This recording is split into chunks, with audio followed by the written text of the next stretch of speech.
Excelencias, distinguidos colegas, señoras y señores, declaro abierta la 50ª sesión del Consejo de Derechos Humanos.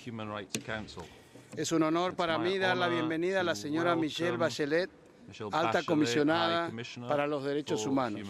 También quisiera aprovechar esta oportunidad para dar una calurosa bienvenida a todas las delegaciones y demás partes interesadas que están aquí en la sala 20 y a aquellos que siguen esta reunión de forma virtual. Es un placer especial dar la bienvenida a los 10 delegados cuya participación ha sido posible gracias al generoso apoyo del Fondo Fiduciario de Asistencia Técnica Voluntaria para apoyar la participación de los países menos adelantados y los pequeños estados insulares en desarrollo en la labor del Consejo y de sus países donantes. Los delegados proceden de Angola, Benín, Burkina Faso, Camboya, Etiopía, Gambia, Guinea-Bissau, Jamaica, Madagascar y Maldivas. Estamos deseando escuchar sus voces. Excelencias, señoras y señores, hoy iniciamos nuestra 50ª sesión.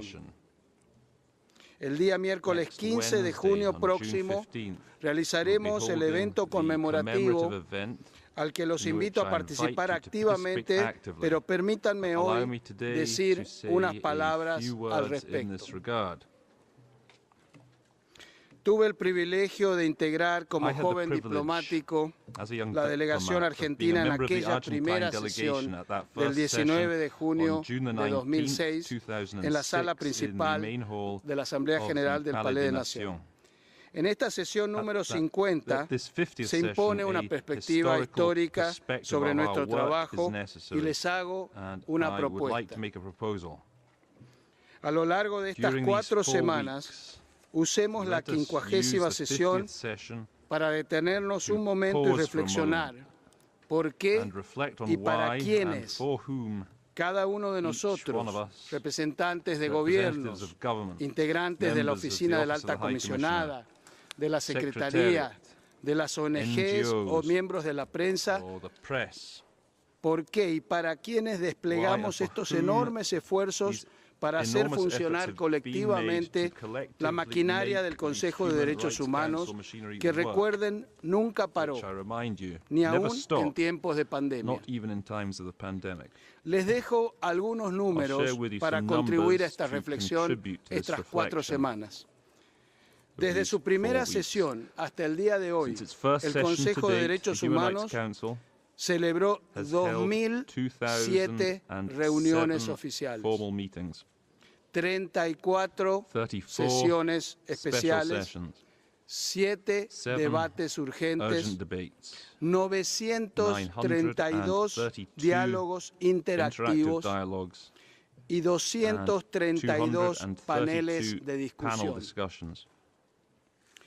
El Consejo adoptó 1.372 resoluciones.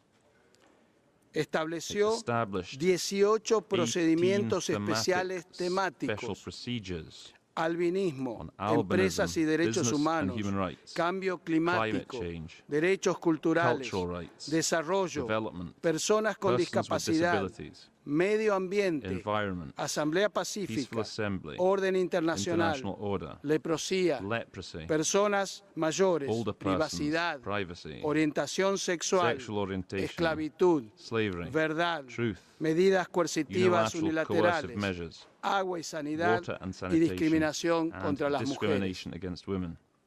Y creó 8 procedimientos especiales de países y 35 mecanismos de investigación. Las ONGs incrementaron su participación en el Consejo desde aquella primera sesión en un 152%. Y desde el primer trimestre de 2022 de este año, el Consejo es uno de los órganos intergubernamentales de todo el sistema de la ONU con mayor presencia en las redes sociales. Estos números nos señalan la importancia de nuestra responsabilidad. Somos un órgano que se ocupa de los derechos de las personas y cualquier ser humano puede identificarse directa o indirectamente con lo que hacemos. Por ello, se interesan en nuestro trabajo y debemos estar siempre abiertos a críticas constructivas para mejorarlo. Porque no somos burócratas. Somos parte del principal foro mundial creado por la humanidad para examinar la situación de derechos humanos en todos los países del mundo, abordar situaciones graves y urgentes que requieren nuestra atención inmediata y adoptar decisiones para desarrollar progresivamente el derecho internacional de los derechos humanos, ampliando derechos y elevando los estándares para que las normas que beneficien a las futuras generaciones sean más y estén mejor protegidas que las de las generaciones de hoy y del pasado. Esta es la responsabilidad colectiva histórica que debe inspirarnos para que, a pesar del difícil contexto geopolítico que nos toca atravesar, sepamos administrar nuestras diferencias con respeto y manteniendo el diálogo con todos los actores, para que continuemos mejorando la protección de los derechos humanos y dando voz a las víctimas de graves violaciones de derechos humanos en todo el mundo. Esas personas son las que están detrás de los números que les mencioné antes y a ellas le debemos mejorar en cada sesión el funcionamiento y el impacto del Consejo. Antes de comenzar, deseo informarles que Su Excelencia, el señor Alfonso Nowe Mokwi, tercer viceprimer ministro encargado de los derechos humanos de Guinea Ecuatorial.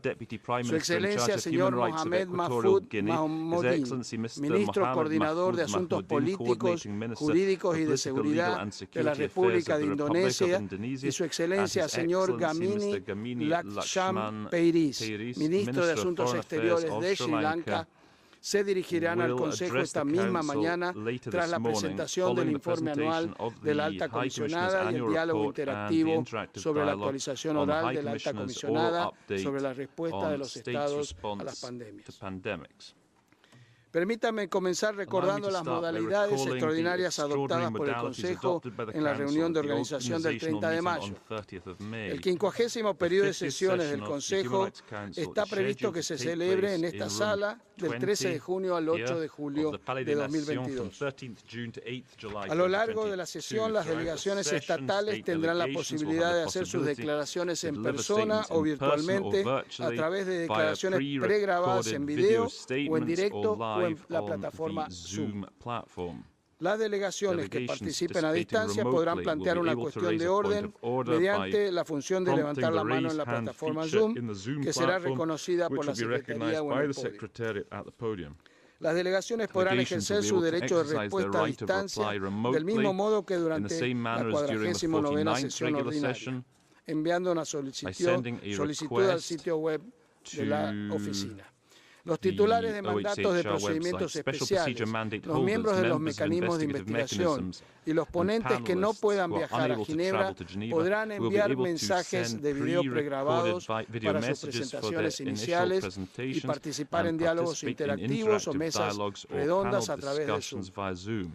Las ONGs con estatus consultivo ante el ECOSOC y las instituciones nacionales con estatus A tendrán la posibilidad de hacer sus declaraciones en persona o a través de declaraciones pregrabadas en video y tendrán pleno acceso a la sala 20 durante toda la sesión.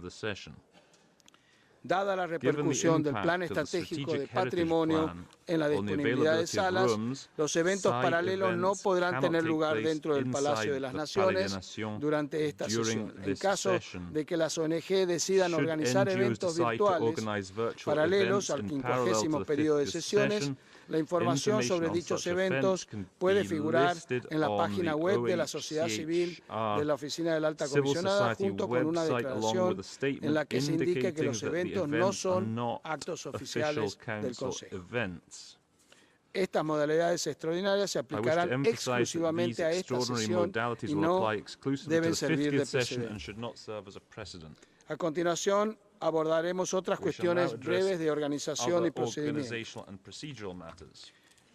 El programa de trabajo de la 50ª sesión. Me complace informarles que el Departamento de la Asamblea General y de Gestión de Conferencias y la División de Gestión de Conferencias de UNO han acordado prestar servicio a un total de 3 reuniones a la hora del almuerzo, de modo que podremos concluir esta sesión de acuerdo con lo previsto el 8 de julio. Tal y como se acordó en la reunión de organización del 30 de mayo, el Consejo celebrará un evento de alto nivel con motivo de su 50ª sesión que ofrecerá a las partes interesadas la oportunidad de reflexionar sobre los logros alcanzados, así como las lecciones aprendidas desde la primera sesión. La nota conceptual del evento se ha publicado en la extranet. Me gustaría recordar que el evento tendrá lugar el 15 de julio en persona en la sala 20 de 12:30 a 14:30 horas. Los estados que deseen hacer uso de la palabra durante el evento levantarán su placa y las instituciones y las ONG podrán inscribirse en la lista de oradores en el mostrador de la lista de oradores de la sala. Tenemos por delante 4 semanas de sesión muy cargadas, con 8 mesas redondas, 9 diálogos interactivos con la alta comisionada y 27 diálogos interactivos con titulares de mandatos de procedimientos especiales y mecanismos. Hacia el final de la sesión procederemos al nombramiento de 8 titulares de mandatos de procedimientos especiales. El Consejo también adoptará los resultados del EPU. En lo que respecta a la adopción del resultado del EPU de Myanmar, permítanme recordar que el 25 de mayo de 2022, la Mesa debatió la cuestión del examen y la adopción del resultado de Myanmar previstos para el 50º periodo de sesiones del Consejo. La Mesa tuvo en cuenta que, de conformidad con la resolución 396 de la Asamblea General y a la espera de una decisión de la Asamblea General sobre la representación de Myanmar, la Secretaría del Consejo no estaría en condiciones de tramitar las solicitudes relativas a la participación de cualquier persona como parte de la delegación de Myanmar en el Consejo de Derechos Humanos, y acordó mantener en estudio la cuestión de la adopción del resultado de Myanmar y debatirla en su próxima reunión a fin de presentar una propuesta concreta a este Consejo. Además, me gustaría recordar que durante su 47º periodo de sesiones, en julio de 2021, el Consejo adoptó la decisión 47/115 sobre el inicio del 4º ciclo del examen periódico universal, mediante la cual el Consejo decidió que el 4º ciclo del examen periódico universal comenzará en octubre-noviembre de 2022, una vez que los documentos finales de los últimos estados examinados durante el 3er ciclo hayan sido adoptados por el Consejo en su 50º periodo de sesiones. El 8 de junio, la Mesa siguió debatiendo la cuestión de la adopción del resultado de Myanmar.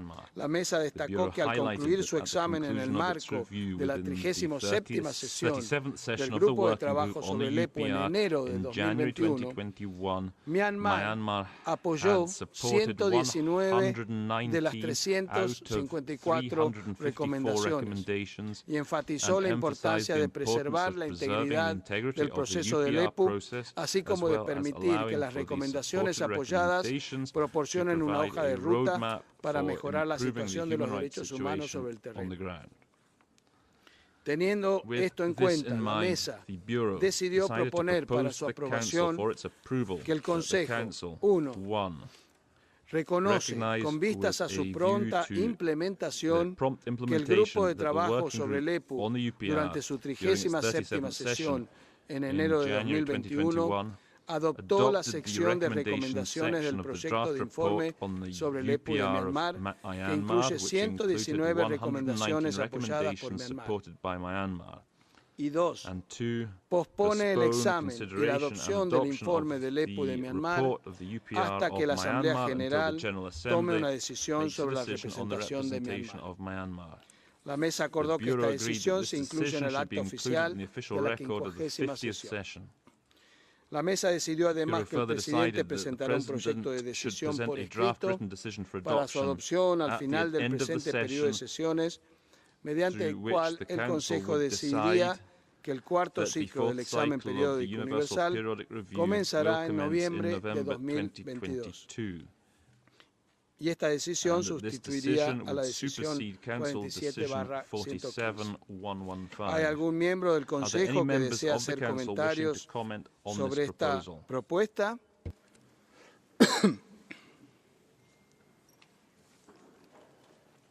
Puedo considerar entonces que el Consejo está de acuerdo en reconocer que con vistas a su pronta implementación, el grupo de trabajo sobre el EPU durante su 37ª sesión en enero del 2021 adoptó la sección de recomendaciones del proyecto de informe sobre el EPU de Myanmar, que incluye 119 recomendaciones apoyadas por Myanmar, y en posponer el examen y la adopción del informe del EPU de Myanmar hasta que la Asamblea General postpone the consideration and adoption of the report of the UPR of Myanmar until the General Assembly makes a decision on the representation of Myanmar.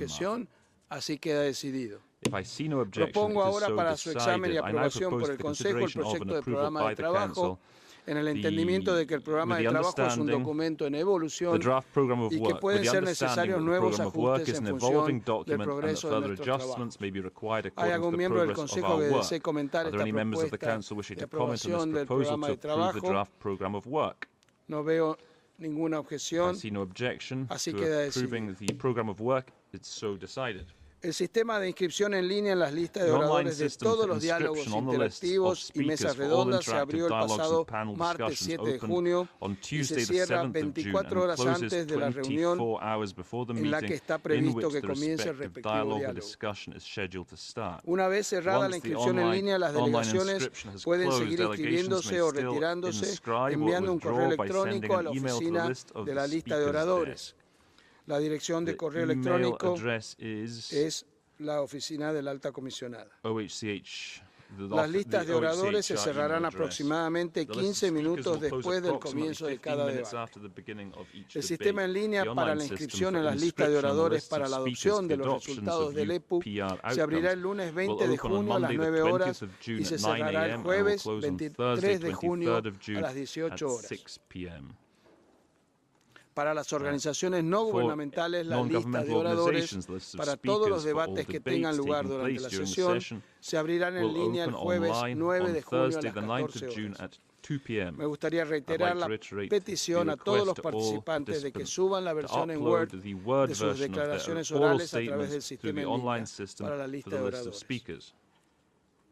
También quiero aprovechar esta oportunidad para animar a todos a que respeten los límites de tiempo de las intervenciones en todos los debates y a que sean concisos en la preparación de sus declaraciones. Junto con los vicepresidentes me esforzaré por garantizar que las reuniones comiencen a tiempo y que todos respeten estrictamente los límites de tiempo de las intervenciones. El plazo para la presentación de los proyectos de resolución que se adoptarán durante el 50º periodo de sesiones está fijado para el miércoles 29 de junio a las 13 horas. El Consejo puede aprobar una prórroga del plazo para la presentación de un proyecto de resolución en circunstancias excepcionales una sola vez por un máximo de 24 horas laborables. La presentación de una propuesta después del plazo de presentación necesita la aprobación previa del Consejo antes de ser registrada por la Secretaría. Animo a los principales patrocinadores a que presenten sus proyectos de resolución lo antes posible. Permítame también subrayar que, de conformidad con los párrafos 103 y 117 de la Resolución 5.1, se invita a las delegaciones a celebrar consultas informales abiertas para obtener el apoyo más amplio posible a sus iniciativas. Debería celebrarse al menos una consulta informal abierta sobre cada proyecto de resolución y o decisión antes de que se examine para su adopción por el Consejo. En aras de garantizar la participación efectiva de todas las partes interesadas, aliento a los principales patrocinadores de los proyectos a que compartan los proyectos también con las organizaciones de la sociedad civil y otros observadores que siguen las consultas informales. Al final de la sesión de marzo, subrayé nuestra responsabilidad colectiva de apoyar la aplicación de todos los mandatos que emanan del Consejo. La plena cooperación con todos los mecanismos que hemos establecido colectivamente es esencial para cumplir plenamente los mandatos que le fue confiado al Consejo. Sin embargo, los titulares de mandatos son a veces objeto de comentarios despectivos y ataques personales o amenazas en el desempeño de su labor, incluso en este Consejo, ya sea por parte de Estados o de representantes de la sociedad civil. Esto es absolutamente inaceptable. El desacuerdo con los titulares de mandato siempre puede expresarse, incluso de forma enérgica. Sin embargo, es inaceptable que los titulares de mandato sean insultados públicamente o de otro modo, o atacados o amenazados personalmente en el cumplimiento de sus mandatos. Al designar mecanismos independientes, los Estados obtienen una evaluación independiente. También deben aceptar las críticas que puedan surgir como una forma de mejorar la situación sobre el terreno. Por lo tanto, los insto a todos a preservar la integridad y la legitimidad de los titulares de mandatos y a tratarlos con el respeto que se merecen. Como presidente de este Consejo haré todo lo posible para apoyarlos contra cualquier ataque inapropiado. En cuanto a la accesibilidad de nuestro trabajo, me gustaría recordarles que existe un punto focal para la accesibilidad dentro de la Secretaría con el que se pueden contactar si es necesario. También invito a las delegaciones a considerar la posibilidad de solicitar la accesibilidad de los debates de los grupos de expertos con mandato para garantizar la subtitulación en directo y la interpretación en lengua de signos. Además, se ruega a las delegaciones que carguen sus declaraciones en formato web para que sean accesibles a las personas con discapacidad. Deseo subrayar que las Naciones Unidas, incluido este Consejo, tienen una tolerancia cero contra cualquier forma de acoso, incluido el sexual. En este contexto, quisiera recordar que la directora general se ha comprometido a aplicar el Código de Conducta destinado a prevenir el acoso, incluido el acoso sexual en los actos de las Naciones Unidas, aquí en Ginebra. Además, permítame recordar que he designado a su excelencia Lucy Duncan como punto focal de género para apoyar y ayudar a la aplicación del Código de Conducta del Consejo. Todas y cada una de las quejas serán tratadas con profundidad. Además, la participación activa de los representantes de la sociedad civil y de las instituciones nacionales en los trabajos del Consejo es esencial. Como presidente del Consejo puedo asegurarles que haré un seguimiento de todas las denuncias de actos de represalia que se me comuniquen y de intimidación cometidos contra personas en relación con su contribución a la labor del Consejo, sus mecanismos y procedimientos.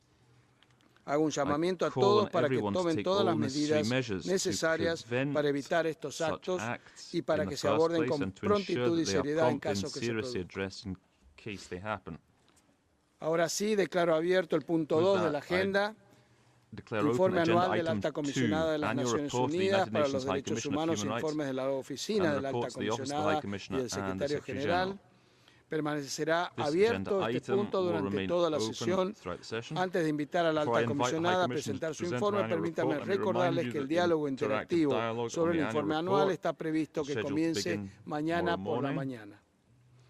Tengo el placer de dar la palabra a la alta comisionada para los derechos humanos, Michelle Bachelet, para su presentación.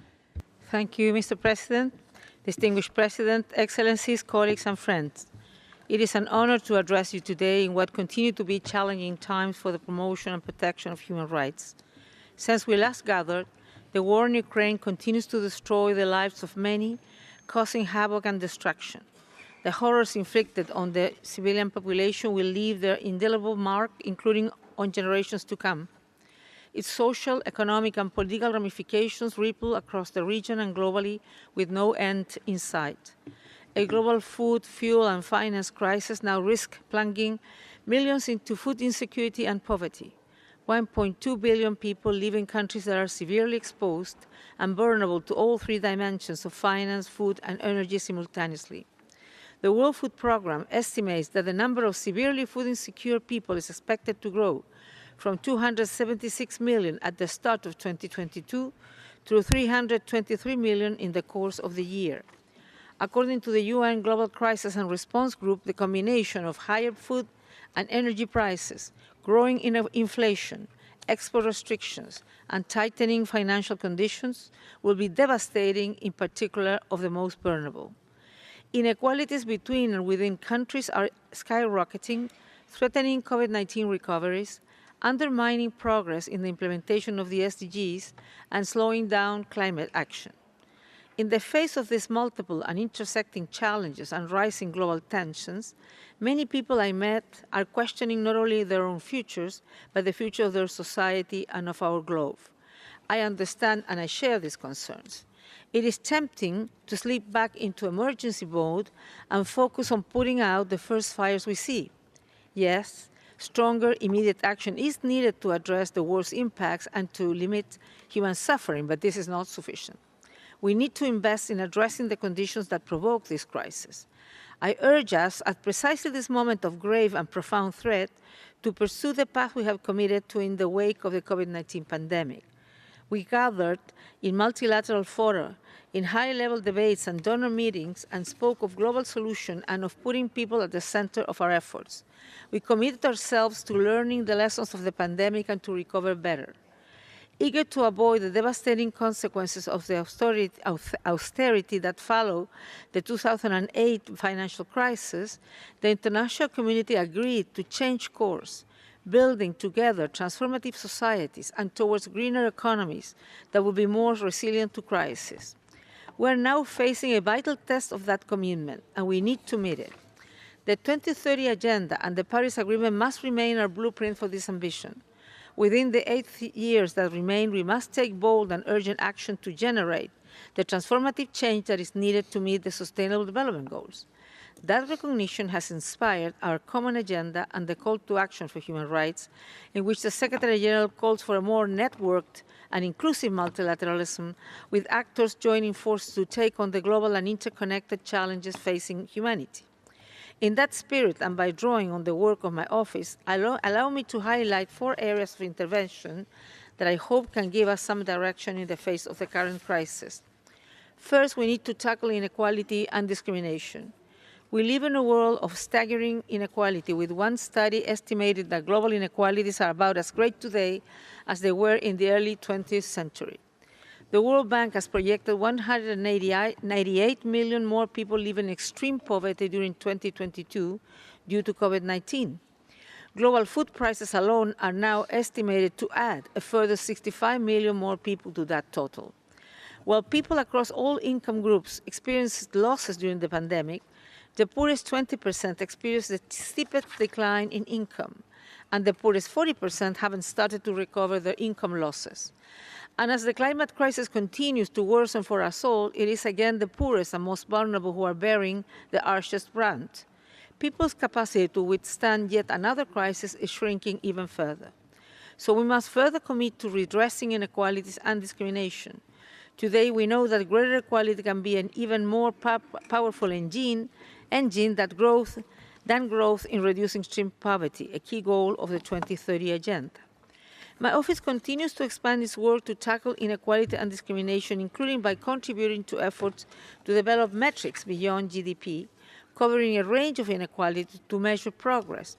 In a number of countries in Europe and the Americas, we have provided guidance and delivered training on anti-discrimination, minority and indigenous peoples' rights to national authorities and UN entities. We supported several countries to implement the Convention on the Rights of Persons with Disabilities, including in Georgia, Malawi, Mozambique, and North Macedonia. Real progress also depends on investigating and seeking justice for victims of discrimination. OHCHR has provided technical advice to enhance investigation protocols for gender-related killings of women, for instance, in Chile and Honduras. My office has also contributed to the development of UN system-wide operational guidance to United Nations country-level work on Leave No One Behind. In Guinea-Bissau, together with the UN country team and the government, we supported country-wide consultations, including with most disadvantaged groups, to ensure a human rights-based approach in the country's first voluntary national review.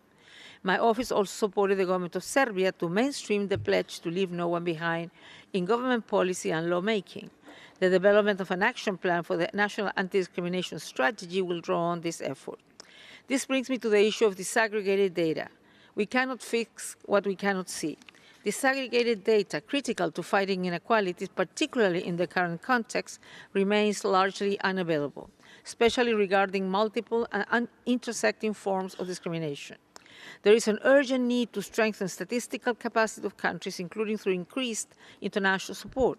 To that end, together with UNDP, my office launched a joint project to strengthen UN country teams and national human rights institutions' capacities on SDGs and prevention, including on disaggregated indicators and data on marginalized and vulnerable groups. Second, national budgets should integrate human rights. If national budgets integrate states' human rights obligations and are designed and implemented through a human rights-based approach, they can be a powerful lever for SDG progress. If they allocate sufficient resources to cover at least minimum essential levels of economic and social rights, we can deliver better development results.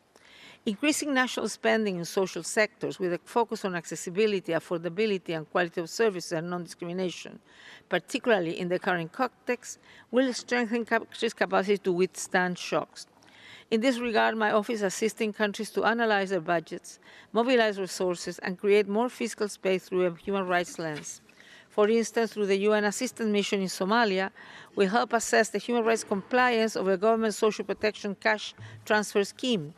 By drawing on UPR recommendation and inclusive consultations, proposals were made on mobilizing domestic resources and through debt relief with a view to leave no one behind. Distinguished President, the COVID-19 pandemic illustrated the stabilizing force of social protection.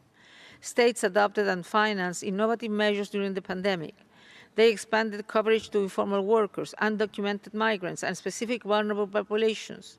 Some integrated gender-responsive elements. Some increased social protection benefits and enacted laws to support employees and self-employed. These measures helped mitigate the socioeconomic consequences of the pandemic. And yet today, over 4 billion people, more than half of the world's population, still do not have access to any social protection. The UN Global Crisis and Response Group notes that developing countries miss $1.2 trillion per year to fill the social protection gap. The group warns that unless social protection systems are adequately extended, people will be forced to make choices with severe impact on health, education, and livelihoods. Investing in social protection systems pay off in the short term by mitigating crisis, and in the long term by nurturing human development and economic productivity and fostering resilient institutions. My office has also supported states in their efforts in this regard. In Timor-Leste, together with the government and ILO, we are exploring strategies to extend social protection coverage to women informal workers who are disproportionately affected by poverty. My office also engaged with the South Africa development community in preparing its model law on public finance management. We provided guidance on human rights-based social sector investment and made recommendations on domestic resource mobilization options, including progressive taxation. This law can, we hope, serve as a benchmark for national parliaments to reinforce the domestic legal framework on public financial management. Countries have different capacities to invest in social protection. Therefore, more than ever, we see the need for universal, comprehensive, and sustainable social protection systems as called for by human rights and by ILO Recommendation 202. Real progress can only occur if bold initiatives such as the proposed Global Fund for Social Protection can get off the ground. Third, greater international cooperation and solidarity, including for debt relief, is needed now.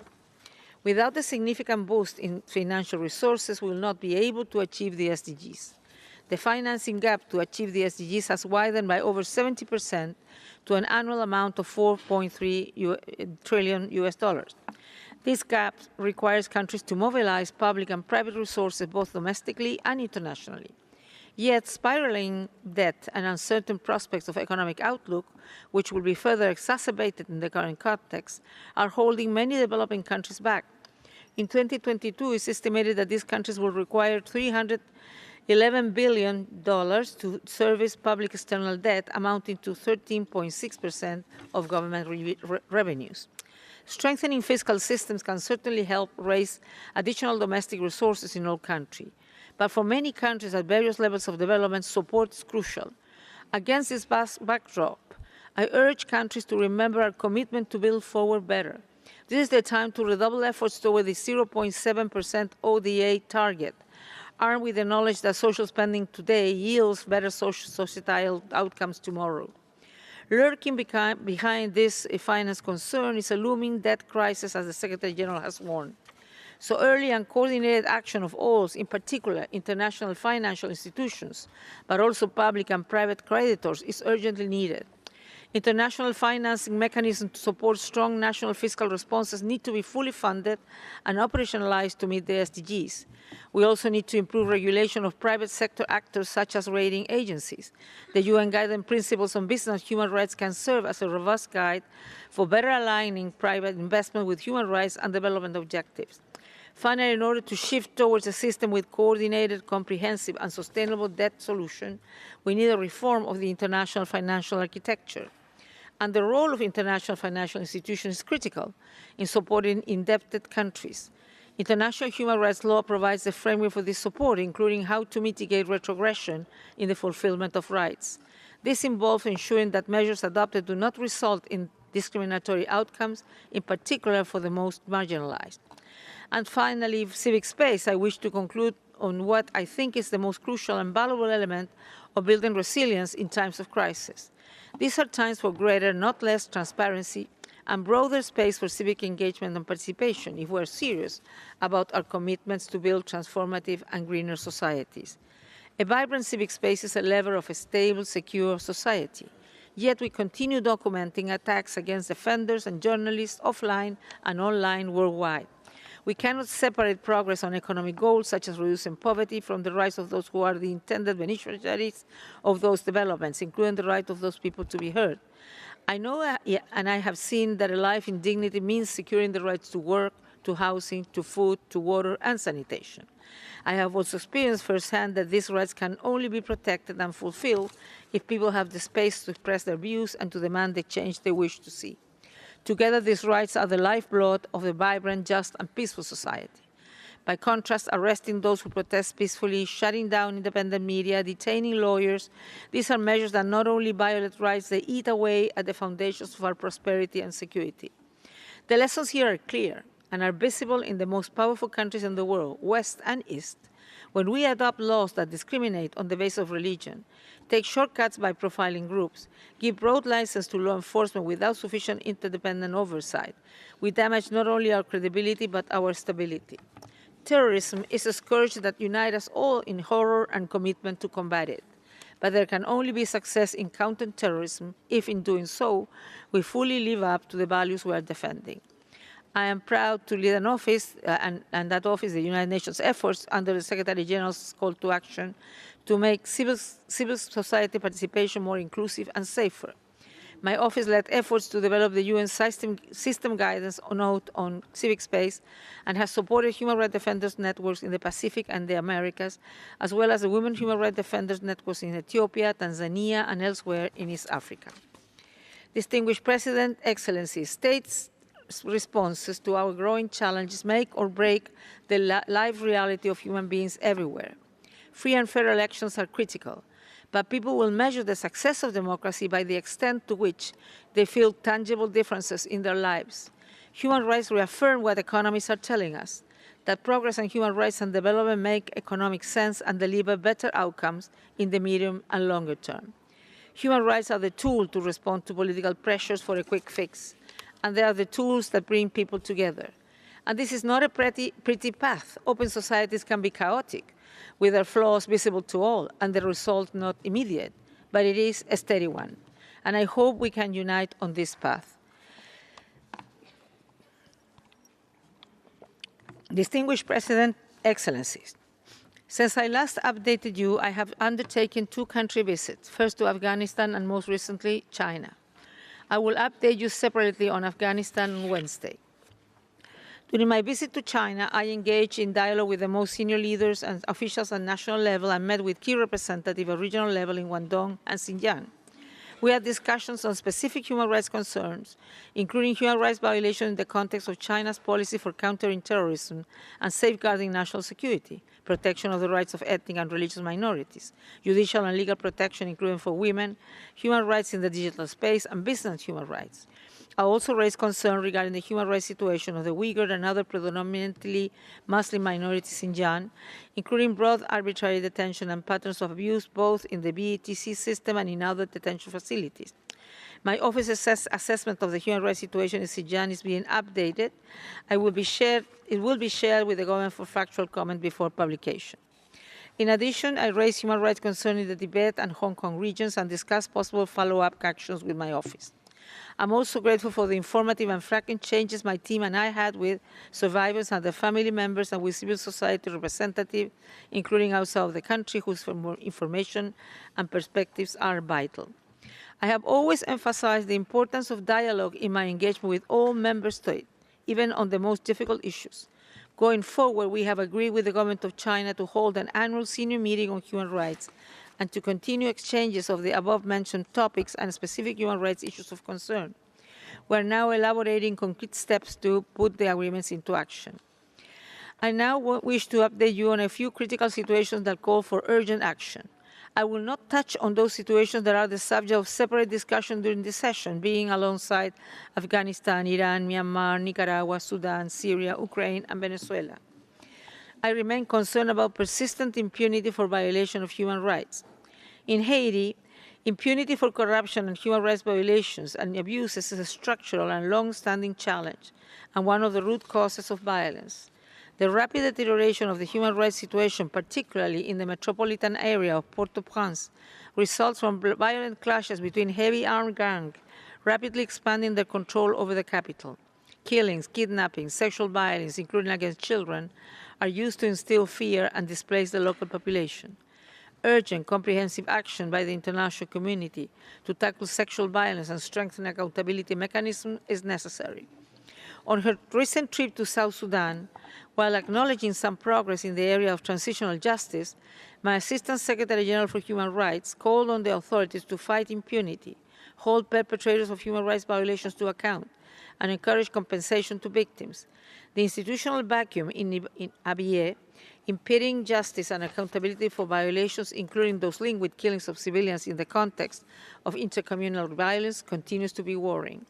In Kazakhstan, I welcome investigations related to events that took place earlier this year and call for ensuring that they are conducted thoroughly and independently, ensuring accountability. I call on the Israeli authorities to open a criminal investigation into the killing of journalist Shirin Abu Akleh, to promptly make conclusions and findings public and to hold perpetrators accountable. Under international human rights law, Israel should investigate and ensure appropriate accountability for every case of death and serious injury inflicted by Israeli forces. The prevailing climate of impunity is fueling further violence and violations. The now chronically high levels of killings and injuries of Palestinians, including children, by Israeli forces in the occupied Palestinian territory have continued in the first 6 months of 2022. I continue to have concern with threats to the rule of law in several countries. In Turkey, the trials and prison sentences for activists and political opponents such as Osman Kavala and his 7 co-defendants and Kenan Kaftansioglu are of concern, as they appear to be targeted for their dissenting views. In the run-up of the elections, I urge special attention be paid to fundamental freedoms, political participation, due process, gender equality, and addressing the rise in violence and anti-refugee sentiment. I'm worried about plans in the United Kingdom to replace one of the most important pieces of its human rights legislation, the Human Rights Act, with more limited legislation. I have concerns that repeal of key elements of the Human Rights Act would risk undermining access to justice and the right to effective remedies, introduce legal uncertainties, and increase costs. In Guatemala, we observe over a sustained period of time a pattern of attacks against justice officials for their work involving emblematic cases of serious human rights violations, corruption, and impunity. The state must guarantee the independence of judicial institutions and protection of justice officials. In Mexico, I encourage the strengthening of civil institutions to establish an orderly plan to withdraw the militaries from public security tasks. In Singapore, I'm also concerned about the recent executions of 2 persons for drug-related offenses. More than 60 defendants are estimated to be on death row. With over 50 people facing this irreversible penalty for drug-related offenses, the vast majority of whom have exhausted appeals, I urge the government to impose a moratorium on the death penalty, especially for non-violent drug-related crimes. I commend the announcement of steps taken to abolish the death penalty in its entirety in the Central African Republic and to remove the mandatory death penalty in Malaysia, as well as the pledge made by the President of Zambia to abolish the death penalty. I urge all states that have not abolished it yet to join the global trends towards universal abolition and to fully respect the right to life. While recognizing a state's duty to address increasing criminality and ensure security, I urge authorities to ensure measures are implemented in line with international human rights law. For example, in El Salvador, the measures adopted under the state of emergency to fight gang violence together with subsequent criminal law amendment increase the risk of arbitrary detention and torture of detainees. More than 38,000 people have been arrested in the context of the state of emergency, raising concerns about respect for due process guarantees. Of particular concern are the at least 21 deaths in custody reported by official sources. In Colombia, I welcome the peaceful and democratic character of the first round of the presidential elections and trust a similar spirit would govern the runoff, guaranteeing political rights. I urge effective implementation of the peace agreement, particularly the dismantling of groups responsible for the increase in violence. I welcome the significant transitional justice development, including acknowledgement by military officials of responsibility for killings of civilians falsely presented as killed in combat. I call on the state to ensure independent transitional justice mechanism and guarantee the protection of participating witnesses and victims. Since the recent unconstitutional changes of power in Burkina Faso, Chad, Guinea, and Mali, we await reasonable transition roadmaps and election calendars to yield power to civilian-led governments with democratic legitimacy. I urge inclusive transitions that address the wider grievances of the populations and build democratic societies grounded in accountability and rule of law.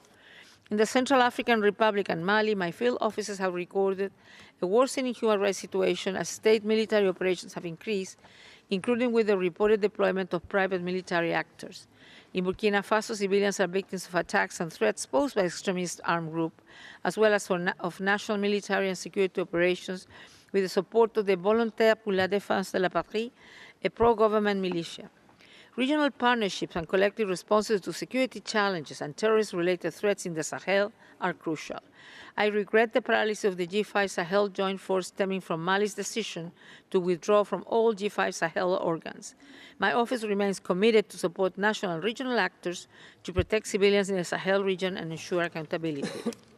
In addition to renewed escalations in human rights violations and abuses as part of the conflict in northern Ethiopia, I'm concerned about reports of human rights violations and abuses in the Benishangul, Gumuz, and Oromia regions, including attacks against civilians, arbitrary detentions, and the destruction of property.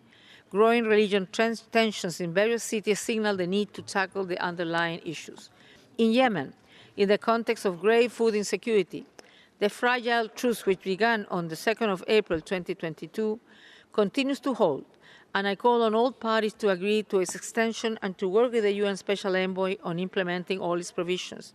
This was followed by a transfer of executive power to a Presidential Leadership Council, which regrettably includes no single woman.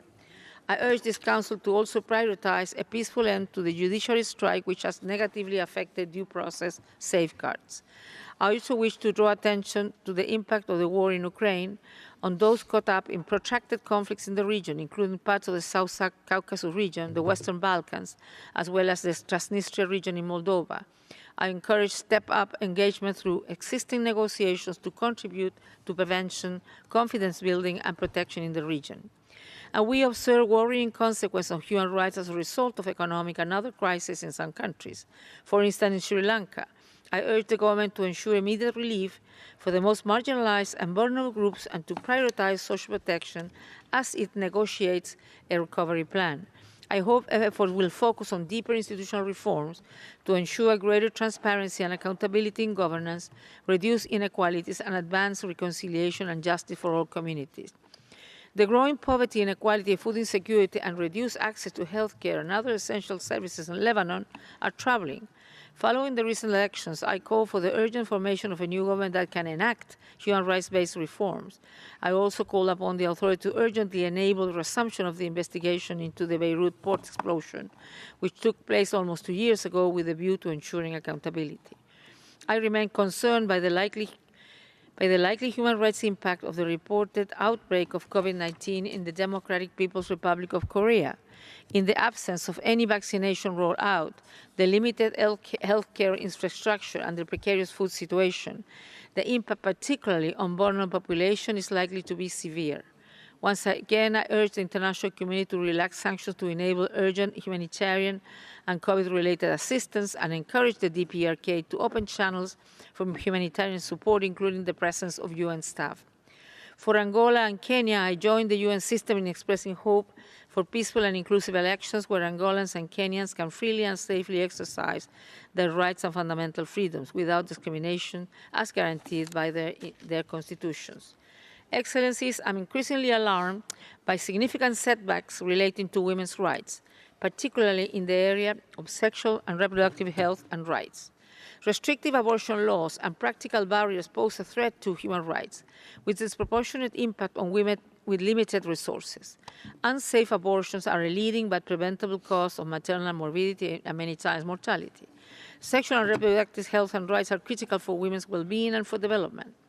I welcome the decision of the Colombian Constitutional Court in February to decriminalize abortion following positive developments globally, including most recently in Argentina and Mexico regarding these rights. This is a time for progress, not further restriction on this essential right, as is under consideration in the United States of America. In my update to this Council in March, I stressed the disturbing trend of reduction of civic space, including attacks on human rights defenders and journalists, and undue restrictions on freedom of expression and of media, and these trends continue. In Brazil, I'm alarmed by threats against environmental human rights defenders and indigenous people, including exposure to contamination by illegal gold mining. Recent cases of police violence and structural racism are of concern, as are attacks against legislators and candidates, particularly those of African descent, women and LGBTI+ people, ahead of the general elections in October. I call on authorities to ensure respect for fundamental rights and independent institutions. In the Russian Federation, the arbitrary arrest of a large number of anti-war protesters is worrying.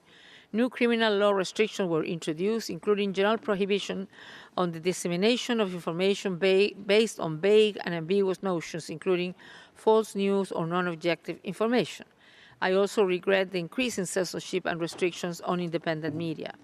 In Tajikistan, due process standards must be respected in case of alleged human rights violations against activists, journalists, and bloggers. I encourage the government to seek constructive communication with all communities, secure freedom of expression for all, and observe its international human rights commitments. Excellencies, it was once assumed that increased globalization, which brought with it converging economic and technological interests, could shield us from division. But we are experiencing the opposite. We're witnessing deeper polarization, with global events and behavior driving states further apart, with some even more emboldened in their positions and others caught in the crossfire. In such an environment, dialogue stagnates. The dialogue that is needed for real change to happen can only occur when challenges are pursued with a common purpose, focuses on what unites us rather than what divides us. I urge us to marshal a greater sense of collective responsibility and ambition that puts people, their protection, and their rights first. We can then move closer together, certain our course of securing a life of dignity for all. Distinguished President, Excellencies, as my term as High Commissioner draws to a close, this Council's milestone 50th session will be the last which I brief. This Council, for all of the difference of its members, remains central to protecting and promoting the human rights that lie at the heart of our common humanity. It has proven its ability to do that, and I therefore encourage you all to continue to seek dialogue, to be willing to hear the other, to understand respective points of view, and to actively work towards identifying common ground as prerequisites to achieving durable solutions to the challenges that threaten us all. This Council's work is also the richer for the voices and involvement of civil society in all its diversity, I encourage the Council to preserve and enhance their unique contribution and participation in this forum. I thank you.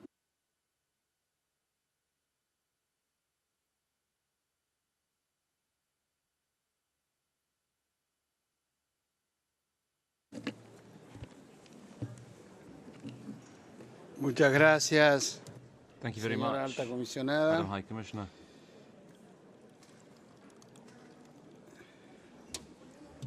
Procederemos We'll now proceed ahora al diálogo interactivo sobre el informe de la alta comisionada sobre el papel central del Estado en la respuesta a las pandemias y otras emergencias sanitarias y sus consecuencias socioeconómicas en el avance del desarrollo sostenible y la realización de todos los derechos humanos de conformidad con la resolución 44/2 del Consejo. La lista de oradores se cerrará en 15 minutos. Doy ahora la palabra a la alta comisionada para su presentación. Thank you, Mr. President. Excellencies, in this third year of the COVID-19 pandemic, divergent economic recoveries intersecting with other challenges such as climate change, growing inequalities, and raging conflict continue to have devastating impacts. The need for international solidarity to ensure equitable distribution of vaccines remains pressing. While more than 11.8 billion COVID-19 vaccines have been administered globally, just under 18% of people in low-income countries have received at least one dose. Several countries are experiencing or are just coming out of a COVID-19 resurgence, and restrictions to civil and political rights remain in many others. Many low and middle-income countries are still in the throes of severe debt distress, unable to prioritize the protection of rights and the provision of public services due to escalating debt and debt repayments. The International Labour Organization reports that only 46.9% of the global population were effectively covered by at least one social protection benefit, while the remaining 53.1%, as many as 4.1 billion people, were left completely unprotected. Only 26.4% of children globally receive social protection benefits, with the great majority lacking effective coverage. Excellencies, my report presented to you at the 47th session pursuant to Human Rights Council Resolution 44/2 responded to a request for a needs assessment, particularly for developing countries, to support the efforts to promote and protect human rights and fundamental freedoms in responding to pandemics and other health emergencies and the socioeconomic consequences thereof in advancing sustainable development and the realization of all human rights. Among the report's key recommendations are better resourcing of economic, social, and cultural rights, upholding the rule of law and civil and political rights, strengthening health systems, ensuring access to vaccines without discrimination, protecting the marginalized, and ensuring universal health coverage and universal social protection. Across the globe, I welcome the positive developments we are starting to see in some of these areas. For instance, Malawi, Peru, the Philippines, Thailand, and the United States expanded their social assistance programs by introducing cash transfers targeting those who are typically excluded, such as informal workers, freelancers, and the self-employed, including people working in the gig economy. Some countries have also changed eligibility rules for social protection programs with a view to extend their coverage. Brazil expanded its eligibility criteria regarding minimum income threshold to include the number of children and the members' health status. For its part, Lesotho increased the amount provided through its child grant program, which is an unconditional cash transfer given to households living in vulnerable situations. Other countries such as Argentina and Bolivia have moved towards more progressive taxation systems, thereby expanding the fiscal space available to respond to the pandemic. And the ongoing negotiation of a WHO instrument on pandemic preparedness, response, and recovery is another opportunity. With the lessons of the pandemic fresh in our minds, I encourage the international negotiating body and the World Health Assembly to ensure the meaningful contribution of rights holders to that process, as well as civil society, community-led organizations, and other human rights advocates. My office has also strengthened its cooperation with Member States, United Nations resident coordinators, and country teams, national human rights institutions, and civil society to provide advice on human rights-based socioeconomic responses. We contributed human rights analysis and advice to UN Common Country analysis and cooperation frameworks and contributed to national development processes. My office has also been advocating for effective measures that comply with international human rights standards to advance the Sustainable Development Goals, reduce inequalities, and provide non-discriminatory access to public health services.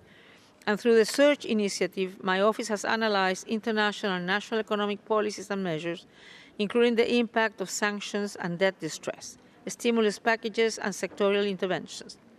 From Chile to Guinea-Bissau, Sudan, Tanzania, and Timor-Leste, among others, we have worked on building disaggregated data sets and methodologies to address the impact of the COVID-19 pandemic on those who are left behind.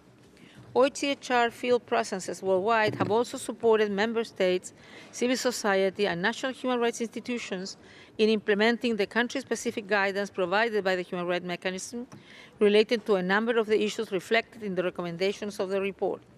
We also continue monitoring, reporting, and addressing emerging human rights challenges during the pandemic, including states of emergency, restriction on public freedom, new forms of surveillance and data collection, women's rights, and incidents of racism, discrimination, and xenophobia, with a particular focus on people in vulnerable situations.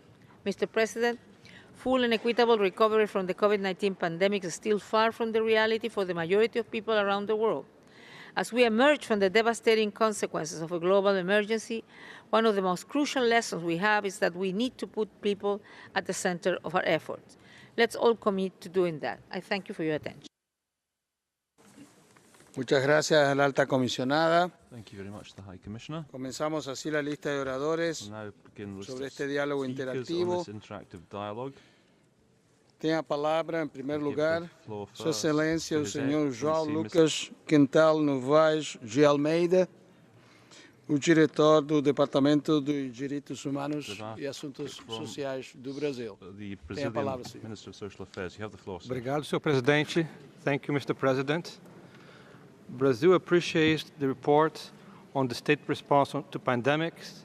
Its recommendations are generally consistent with our policies for universal health, promotion, protection, and recovery, while protecting the lives, livelihoods, and rights of our population, including minorities and people in vulnerable situations, such as persons of African descent and traditional groups.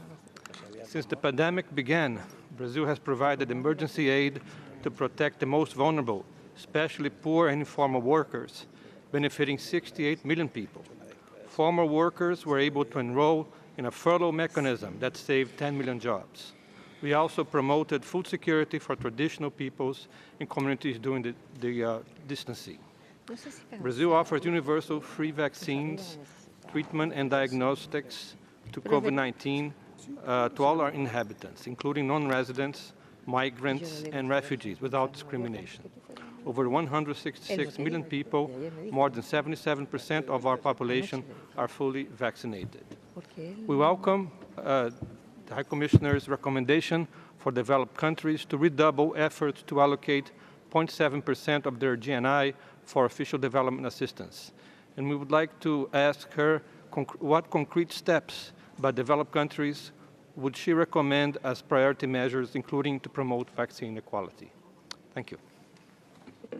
Muito obrigado. Thank you very much. And now I give the floor to the European Union. Unión Europea tiene la palabra.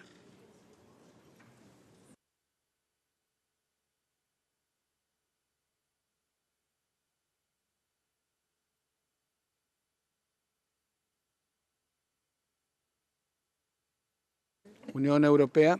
European Union, please. Thank you, Mr. President.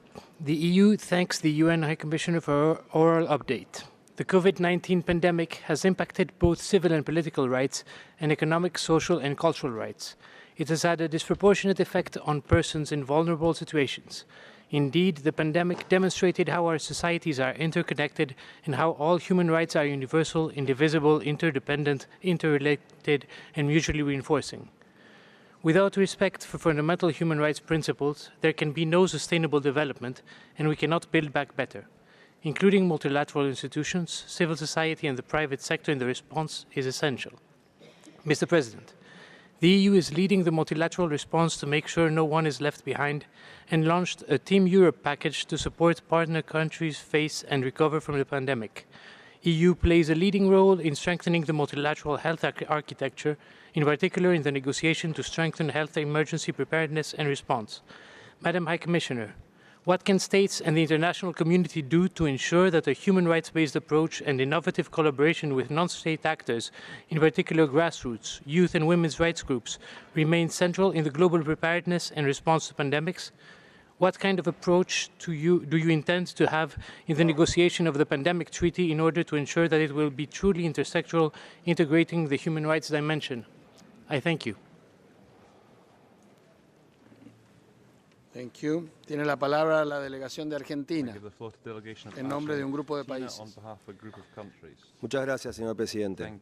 Tengo el honor de realizar esta intervención en nombre de Brasil, Chile, Colombia, Ecuador, Guatemala, Honduras, México, Panamá, Paraguay, Perú, Uruguay y mi propia delegación argentina. Agradecemos a la alta comisionada por la presentación de su informe y por esta actualización oral. Se han cumplido 2 años y 3 meses de la declaración del OMS de la pandemia de COVID-19, que se ha convertido en una crisis humana sin precedentes, afectando la salud, la economía y el desarrollo mundial, con un impacto desproporcionado en los países en desarrollo y en las poblaciones vulnerables. Mientras que algunos países han comenzado a dejarlo atrás, muchos otros todavía se encuentran haciendo frente a la pandemia y sus graves consecuencias. Es por ello que es necesario continuar e intensificar la cooperación y la solidaridad internacionales para contener, mitigar y superar la pandemia. Destacamos nuevamente que la salud es un derecho humano universal y en virtud del mismo debe garantizarse el acceso universal, oportuno y equitativo a todos los productos y tecnologías sanitarios esenciales necesarios para la lucha contra la pandemia, incluyendo las vacunas contra la COVID-19, las cuales deben ser consideradas bienes públicos globales. De igual manera, esta cooperación y solidaridad internacional deben abordar las consecuencias de la pandemia. El mayor impacto de la crisis económica, producto de la pandemia, reforzó a nivel global las desigualdades preexistentes entre y dentro de los países, afectando de forma desproporcionada a las mujeres, a trabajadores y trabajadoras informales, a niños, niñas y adolescentes, personas con discapacidad, migrantes y personas mayores. En el hogar generó una carga aún mayor en las ya de por sí asimétricas tareas de cuidado, impactando especialmente a mujeres y niñas. Al mismo tiempo, esta pandemia nos ha recordado la importancia del rol del Estado y de las políticas públicas para hacer frente a esta crisis y para la recuperación de ella, para lo cual es necesario contar con un abordaje integral que no deje a nadie atrás. En este contexto, necesitamos aumentar los esfuerzos y tomar las medidas necesarias a nivel nacional y colectivamente para ayudar a las personas en situaciones de vulnerabilidad y a los países más pobres y vulnerables y a construir un futuro equitativo, inclusivo, sostenible y resiliente que haga realidad la Agenda 2030 para el desarrollo sostenible. Muchas gracias. Gracias. Tiene la palabra Azerbaiyán en nombre del grupo del movimiento de no alineados. Thank you very much, Mr. President. I have the honor to deliver the statement on behalf of the non-aligned movement. NAM is deeply concerned about negative impact of the COVID-19 pandemic on the enjoyment of human rights worldwide. Since the outbreak of the pandemic, NAM has played a key role in mobilizing and strengthening global efforts to address the impacts of the pandemic through a number of successful undertakings, such as convocation of the special session of the UN General Assembly in response to the COVID-19 pandemic, and adoption of resolutions on equitable and universal access to COVID-19 vaccines by this Council and the General Assembly. While recognizing the situation with global vaccination in the world has improved compared to what it was a year ago, nevertheless, we reiterate our call for equitable access to vaccines between developing and developed countries. It is through coordinated global response based on multilateral cooperation, solidarity, and respect for human rights that the international community can craft strategies to mitigate the effects of the pandemic and recover better from it. NAM will come up with result-oriented initiatives on addressing post-COVID-19 recovery needs. In this regard, NAM welcomes the initiative by the President of Azerbaijan in his capacity as a chair of the non-aligned movement to convene the next summit-level meeting of the NAM Contact Group in response to COVID-19 on post-pandemic global recovery. I thank you. Thank you. Je donne la parole à Côte d'Ivoire au nom du groupe africain. Merci, Monsieur le Président. Monsieur le Président, j'ai l'honneur de prendre la parole au nom du groupe africain. Le groupe africain prend note de la mise à jour orale de la haute commissaire et souligne le rôle central des États dans la réponse aux pandémies et aux autres urgences sanitaires en vue de minimiser les impacts socio-économiques sur les populations et favoriser le développement durable ainsi que la réalisation de tous les droits de l'homme. À cet égard, le groupe africain salue les efforts consentis par les États dans le cadre de la lutte contre la pandémie de la COVID-19, notamment les mesures urgentes dans le domaine sanitaire, social et économique en vue de freiner la propagation de la maladie et soutenir les populations vulnérables ainsi que les entreprises. Cependant, le groupe relève la nécessité d'une coopération renforcée entre toutes les parties prenantes au niveau national, régional, international, en vue de prendre des mesures collectives pour faire face aux pandémies et aux urgences sanitaires et à leurs conséquences socio-économiques. Dans cette optique, le groupe africain salue la mobilisation de la communauté internationale à travers les actions concertées dans la réponse contre la pandémie de la COVID-19 et se réjouit des initiatives en cours au sein du système des Nations Unies visant à créer un cadre de réponse adéquate et efficace aux pandémies et aux autres urgences sanitaires.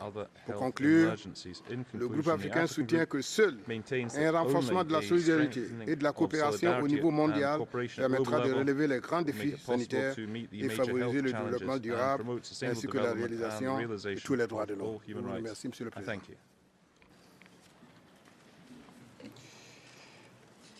Merci.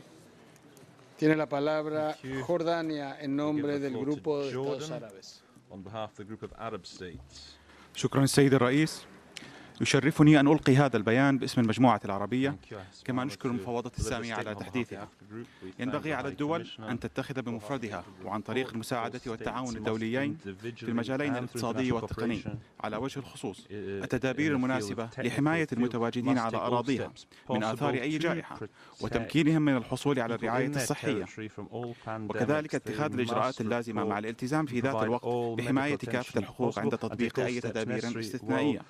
وقد كشفت جائحة كورونا أنه لا يمكن مواجهة حالات الطوارئ والأوبئة العالمية أو الحد من آثارها المختلفة وصولا لتحقيق التعافي دون تبني مقاربة شاملة قائمة على التعاون والتضامن الدولي وتعزيز العمل متعدد الأطراف مع ضمان مشاركة مختلف أصحاب المصلحة. ومن هنا نؤكد أهمية العمل على ضمان النفاذ العادل والشامل للأدوية واللقاحات ومنتجات الرعاية الصحية الأخرى دون عوائق.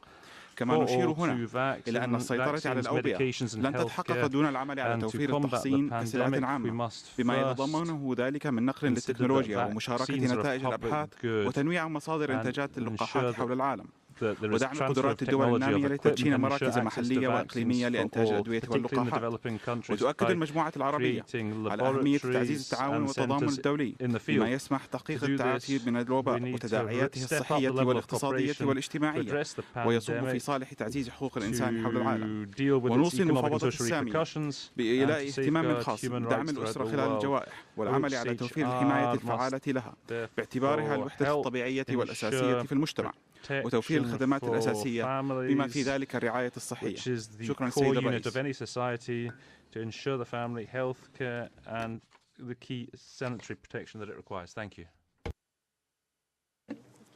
شكرا. Je donne la parole à la Côte d'Ivoire. I give the floor to Côte d'Ivoire. Au nom d'un groupe de pays. On behalf of the group of states, thank you. Monsieur le Président, j'ai l'honneur de prononcer cette déclaration au nom de plus de 90 États, dont la liste complète est disponible sur l'extranet. Nous remercions la haute commissaire pour la présentation de son rapport annuel. La famille est une valeur sociale, culturelle, morale et religieuse incontestable qui devrait être célébrée et entretenue.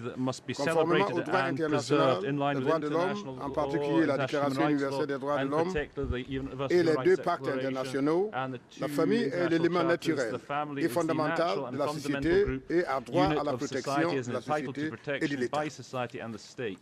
Les États sont tenus de prendre des mesures spécifiques pour assurer le plus large soutien et protection possible à cette institution sociale et promouvoir son unité, sa durabilité et sa préservation. Atteindre et maintenir un équilibre travail-famille sain est essentiel pour atténuer les répercussions de la pandémie sur les droits de l'homme et le développement. La communauté internationale est de plus en plus consciente de l'importance d'assurer un meilleur équilibre entre la vie professionnelle et familiale, afin d'assurer la compatibilité entre l'exécution des obligations des travailleurs et le respect de leurs responsabilités familiales. Nous appelons le Haut Commissariat a compilé systématiquement les meilleures pratiques dans les politiques axées sur la famille, en particulier dans le contexte des crises et à les diffuser auprès des États. Je vous remercie. Merci. Tiene la palabra el distinguido embajador de Cuba. Gracias, presidente. A más de 2 años de iniciada la pandemia de la COVID-19, las afectaciones económicas, sociales y sanitarias continúan siendo incalculables a nivel mundial. Solo la acción conjunta de todos los países, sustentada en la solidaridad y la cooperación, garantizará un mundo más sano y sostenible y preservará los derechos a la salud y a la vida de nuestros pueblos. En Cuba, el control efectivo de la pandemia ha sido posible por contar con un sistema que pone al ser humano en el centro de las políticas, con sistemas de salud y de ciencia al servicio de la población. A pesar del bloqueo estadounidense, el 85% de los productos que empleamos en el protocolo de tratamiento contra la COVID son de factura nacional. Fuimos el primer país de América Latina en producir 5 candidatos vacunales contra la COVID, 3 de ellos aprobados por la Agencia Regulatoria Nacional y que se emplean en varios países. Con 11 millones de habitantes, se han administrado más de 36 millones de dosis de vacunas y la cobertura ha llegado al 96.7% de la población. En medio de inmorales campañas estadounidenses para obstaculizar la cooperación médica cubana, apoyamos el combate a la pandemia en 42 países, con 58 brigadas especializadas. Es imprescindible trabajar por lograr sistemas sanitarios resilientes, basados en la atención primaria de salud, con enfoque amplio y novedoso, que tributen al derecho a la salud de todos por igual. Aprovechemos las múltiples experiencias dejadas por la pandemia. Con Cuba siempre se podrá contar para ese propósito. Muchas gracias. Muchas gracias. Je donne la parole à l'ambassadeur de la France. Gracias, señor presidente. Madame la haute commissaire, la France vous remercie pour votre rapport. Il nous rappelle les ravages qu'a provoqué la crise du Covid à travers le monde. Les droits de l'homme, économiques, sociaux, civils et politiques, ont été partout menacés, parfois gravement. Et cette crise a révélé le besoin impérieux de renforcer l'architecture de santé mondiale, dans laquelle les États doivent pleinement assumer leurs responsabilités nationales, régionales et mondiales. Elle nous a rappelé aussi cette crise, cette exigence fondamentale.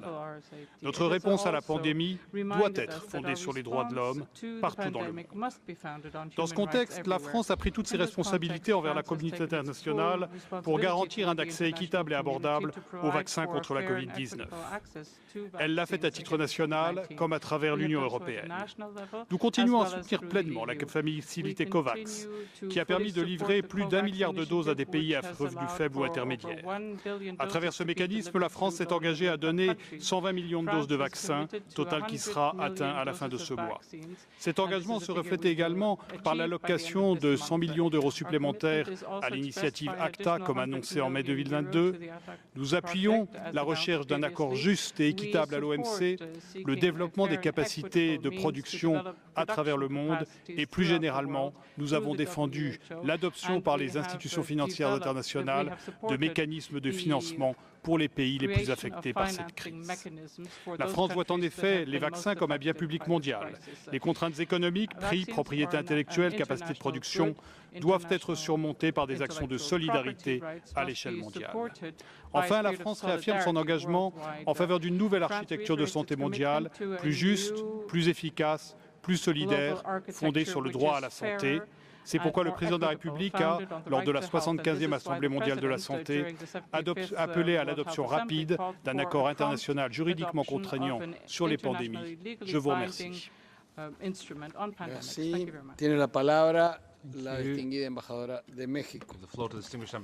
Gracias, señor presidente. Señora alta comisionada, México agradece su informe y su actualización oral. Coincidimos plenamente en que el papel principal de los Estados durante las emergencias sanitarias es ofrecer una sólida respuesta de salud pública y a la vez velar por la protección de los derechos humanos. Desde marzo de 2020, el Estado mexicano ha trabajado de manera estrecha y coordinada con agencias, organizaciones y otros países para contar con los insumos necesarios para hacer frente a la pandemia.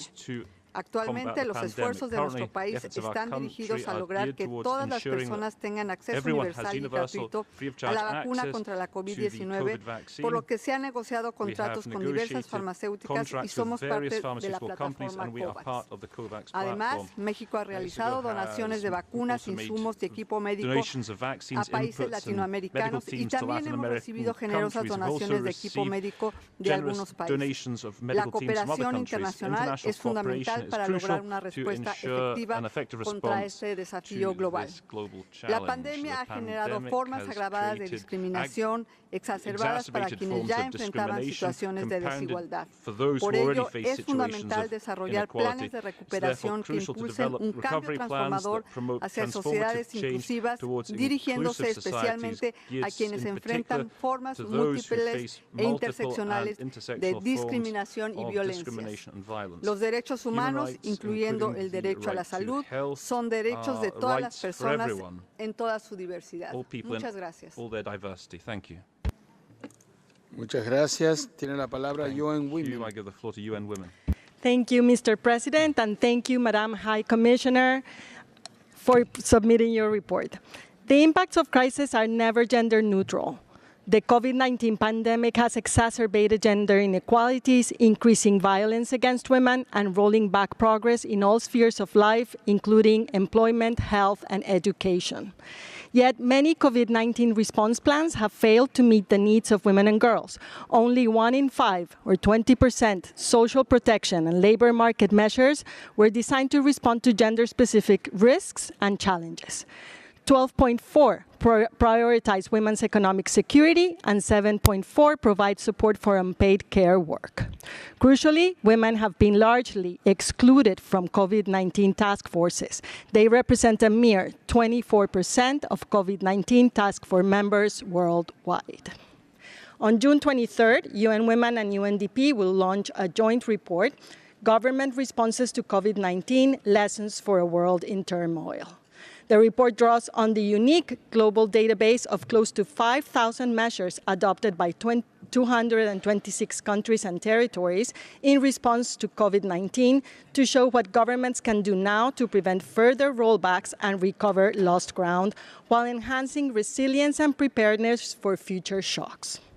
The report finds that while overall government responses paid insufficient attention to gender dynamics, there were also significant cross-country variations and instances of innovation that hold important lessons for gender-responsive policymaking. We hope that the report, along with UN Women's Feminist Plan for Sustainability and Social Justice, will help guide collective action at a time when the world is facing multiple and interconnected crises. I thank you. Thank you. Informo que la lista de oradores está cerrada. Tiene la palabra el distinguido embajador de Ecuador. Gracias, señor presidente. El Ecuador, al tiempo de agradecer el informe presentado y esta actualización oral, reitera que acoge sus recomendaciones y coincide en la necesidad de integrar enfoques basados en derechos humanos a los esfuerzos de preparación, respuesta y recuperación ante emergencias sanitarias. Consideramos fundamental que la comunidad internacional refuerce la cooperación y la solidaridad para atender, en especial, las necesidades de personas y grupos en situación de vulnerabilidad. El Ecuador ha redoblado esfuerzos en su respuesta sanitaria pandemia a través de una exitosa campaña que ha permitido vacunar con un esquema completo al 80% de su población, como un elemento que coadyuva a promover y garantizar los derechos humanos de todos, así como a avanzar en el cumplimiento de la Agenda 2030, en particular los ODS 3 y 16. En este contexto, son aún más relevantes los esfuerzos de los Estados para fortalecer sus sistemas de salud a fin de alcanzar la cobertura sanitaria universal. El Ecuador, en conjunto con Azerbaiyán, ha liderado las resoluciones 46/14 y 49/25 de este Consejo, adoptadas por consenso para asegurar el acceso equitativo, asequible, oportuno y universal de todos a las vacunas para hacer frente a la pandemia de COVID-19, así como a las tecnologías, insumos y productos esenciales para combatir la pandemia.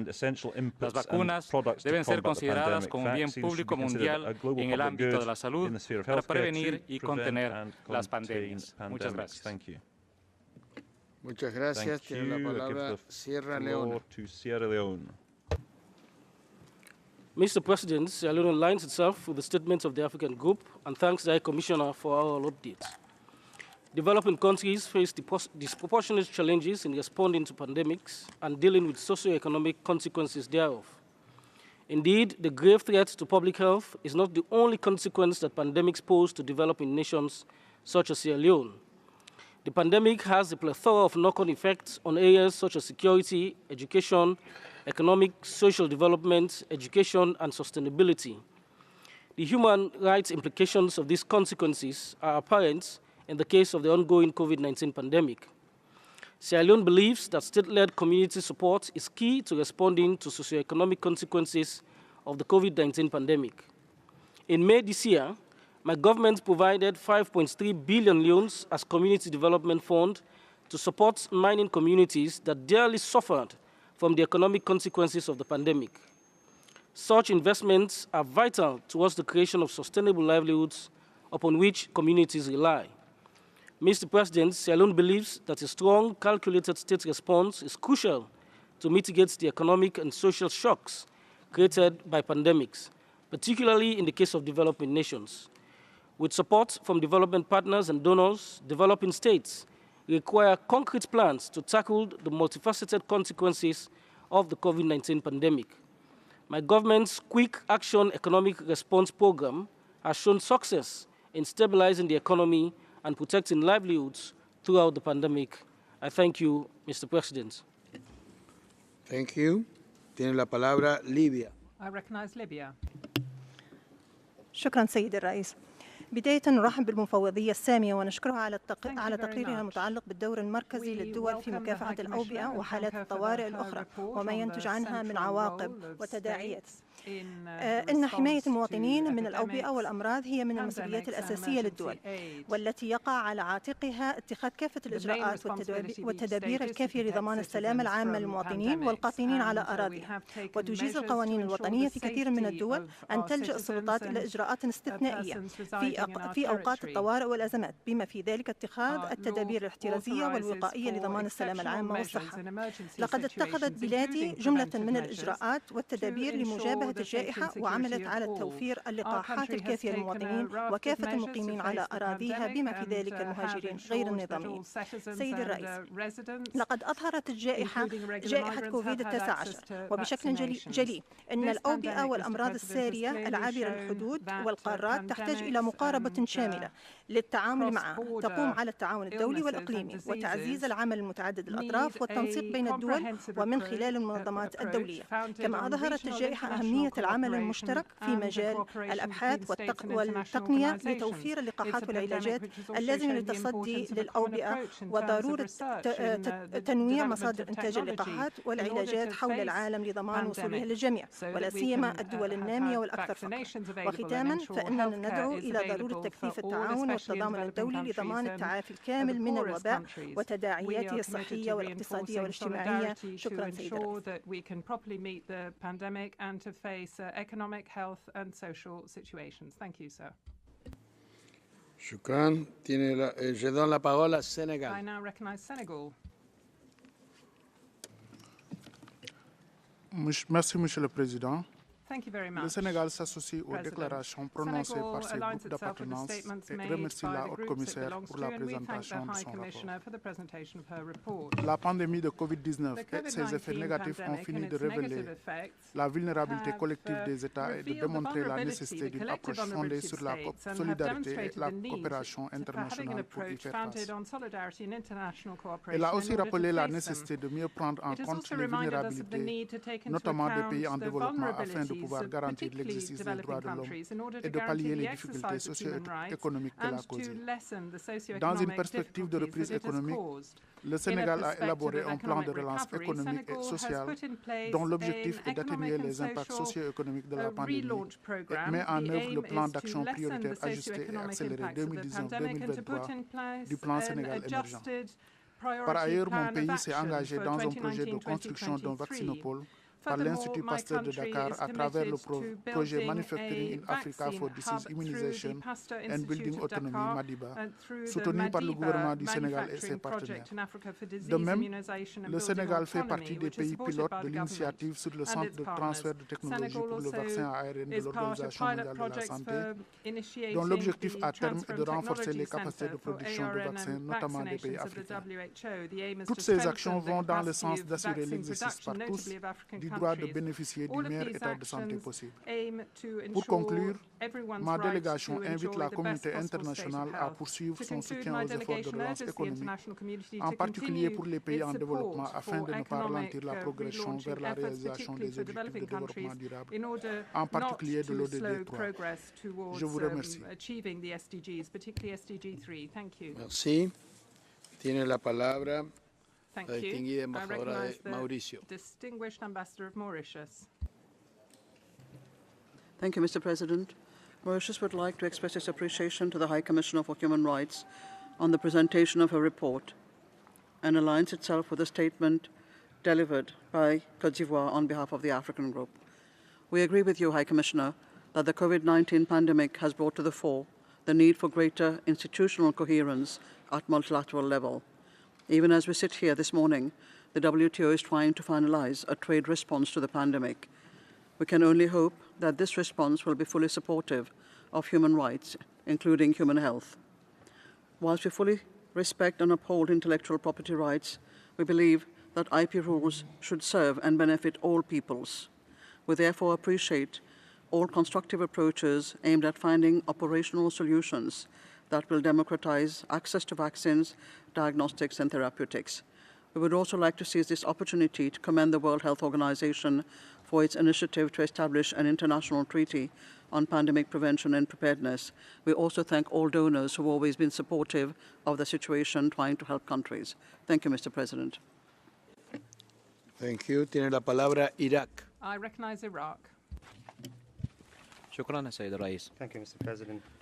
يقدر العراق جهود السيدة المفوضة السامية لحقوق الإنسان ومكتبها في إعداد التحديث الشفوي قيد النقاش، ويؤكد على مسؤولية الدول المحوري في وضع الخطط والسياسات لمواجهة الجوائح وحماية مواطنيها، مع إدراك أهمية التضامن الدولي في هذا الإطار، خاصة في مواجهة حالات الطوارئ والأوبئة العالمية، إذ أن الجوائح تتصف بعالميتها ولا تحدها حدود، وبالتالي فإن مواجهتها يستلزم تعاونا وتكاتفا دوليا. إن آثار جائحة كورونا في العراق تمثلت في الاختلال الاقتصادي وتأثيره على أصحاب الدخل المحدود وعلى الفئات الضعيفة مثل النساء والأطفال والنازحين داخليا، فضلا عن ضغوطاتها على النظام الصحي. وعلى الرغم من ذلك فإن الحكومة العراقية تبنت عدة إجراءات بالتعاون مع الأمم المتحدة ووكالاتها ومنظمات المجتمع المدني لمواجهة آثار الجائحة وتأثيرها على حقوق الإنسان، ومنها تطبيق خطة الاستجابة الاقتصادية والاجتماعية في العراق لحماية حقوق المجموعات الأكثر تضررا، مع الإبقاء على تقديم الخدمات الصحية الأساسية للمواطنين بشكل مجاني، وتعزيز نظم الحماية والرعاية للأسرة، فضلا عن القيام بحملات توعية مجتمعية. ختاما يود وفد العراق سماع رأي السيدة المفوضة السامية عن كيفية دعم قدرات الدول النامية لإنتاج اللقاحات ونقل التكنولوجيا الحديثة لها من أجل ضمان عالمية اللقاحات للحد من الجوائح وآثارها على حقوق الإنسان. وشكرا السيد الرئيس.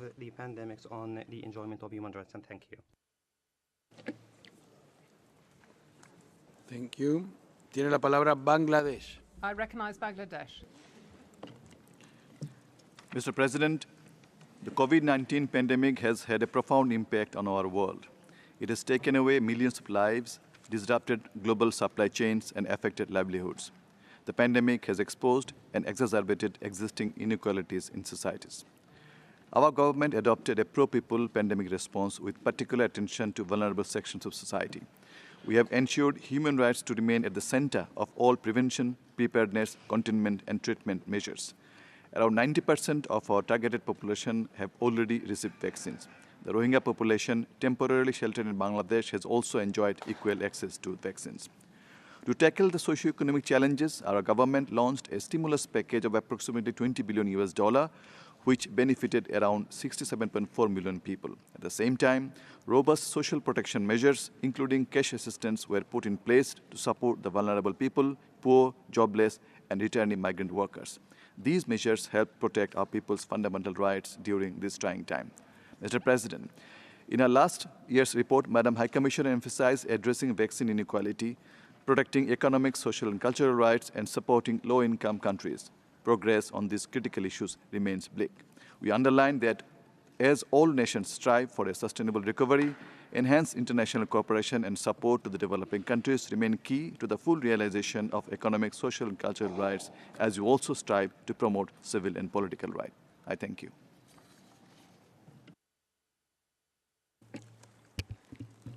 Thank you. Tiene la palabra Paraguay. I recognize Paraguay.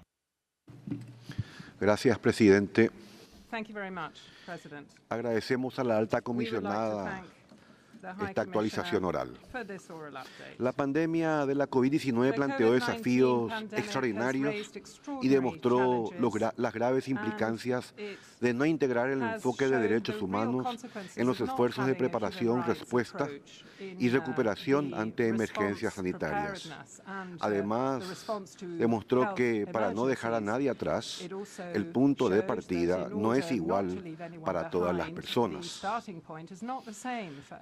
Observamos con mucha preocupación cómo las repercusiones multidimensionales de la pandemia, incluidas las socioeconómicas, profundizaron las condiciones preexistentes de desigualdad dentro de los países, pero también entre los estados, lo que demuestra que es urgente dar una perspectiva integral de derechos humanos a los debates en todos los espacios y en todas las dimensiones.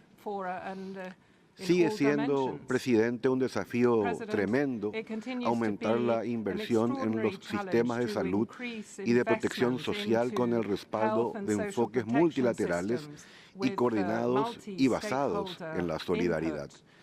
Ciertamente las políticas y servicios públicos robustos son claves para la realización de los derechos económicos, sociales y culturales, como son la inversión pública.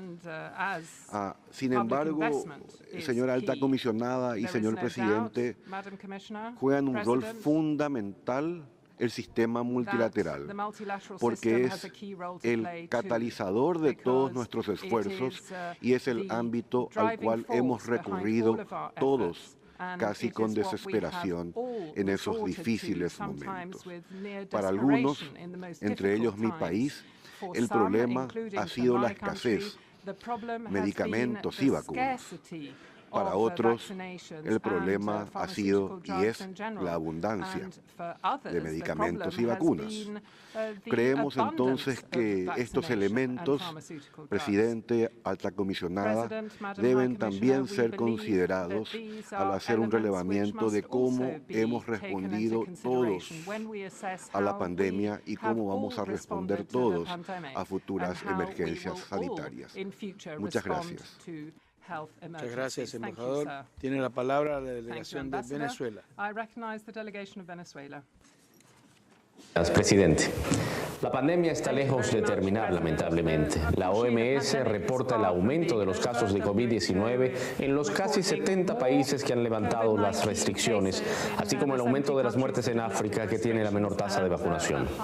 Aunque la vacunación ha alcanzado el 60% de la población mundial, tal avance ha sido desigual. Solo 57 países de renta alta o renta media alta han vacunado al 70% de sus habitantes, mientras 1.000 millones de personas en países de bajos ingresos no han recibido la vacuna. La pandemia ha exacerbado las injusticias y profundas desigualdades existentes, sobre todo en el desigual acceso a las vacunas y a los tratamientos.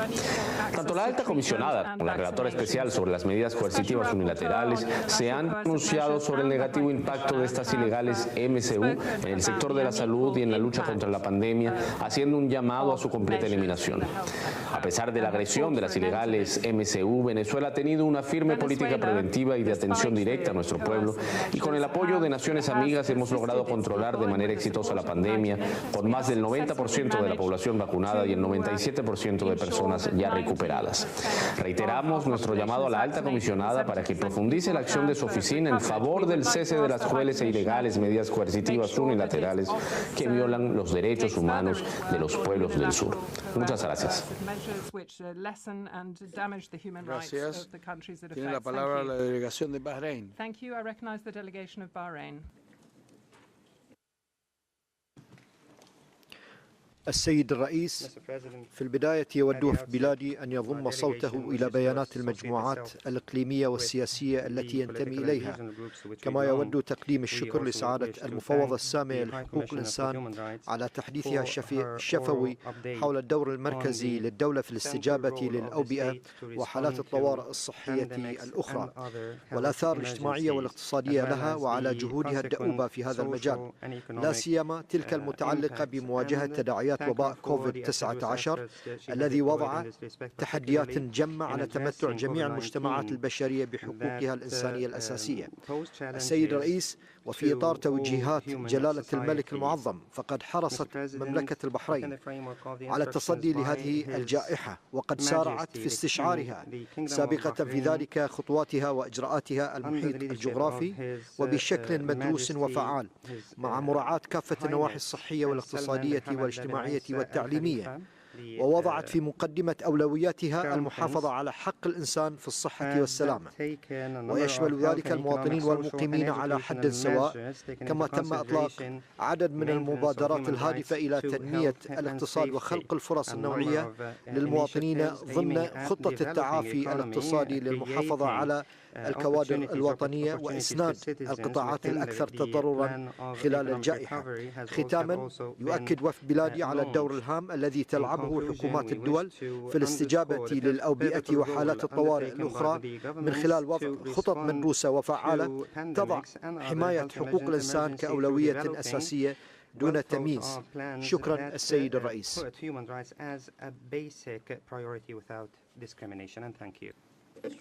Shukran. Tiene la palabra Bélgica. I give the floor to Belgium.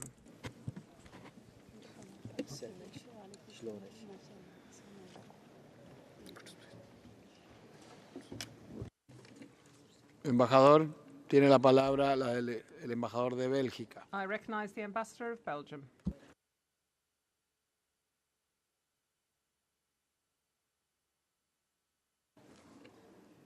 Embajador, ¿no solicitó la palabra? Did the ambassador not request the floor? Pasamos entonces a la delegación de Australia. I recognize the delegation of Australia.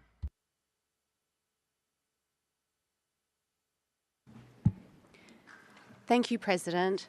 We thank the High Commissioner for her oral update. We agree that the promotion and protection of human rights is critical to protecting public health.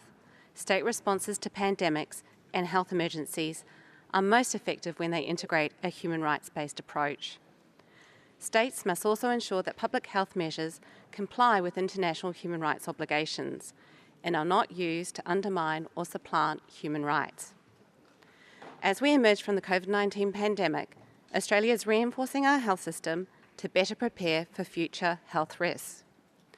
This includes strengthening our health workforce and focus on preventative health and managing the emerging impacts of long COVID, and the broader challenge of delayed access to preventive health interventions.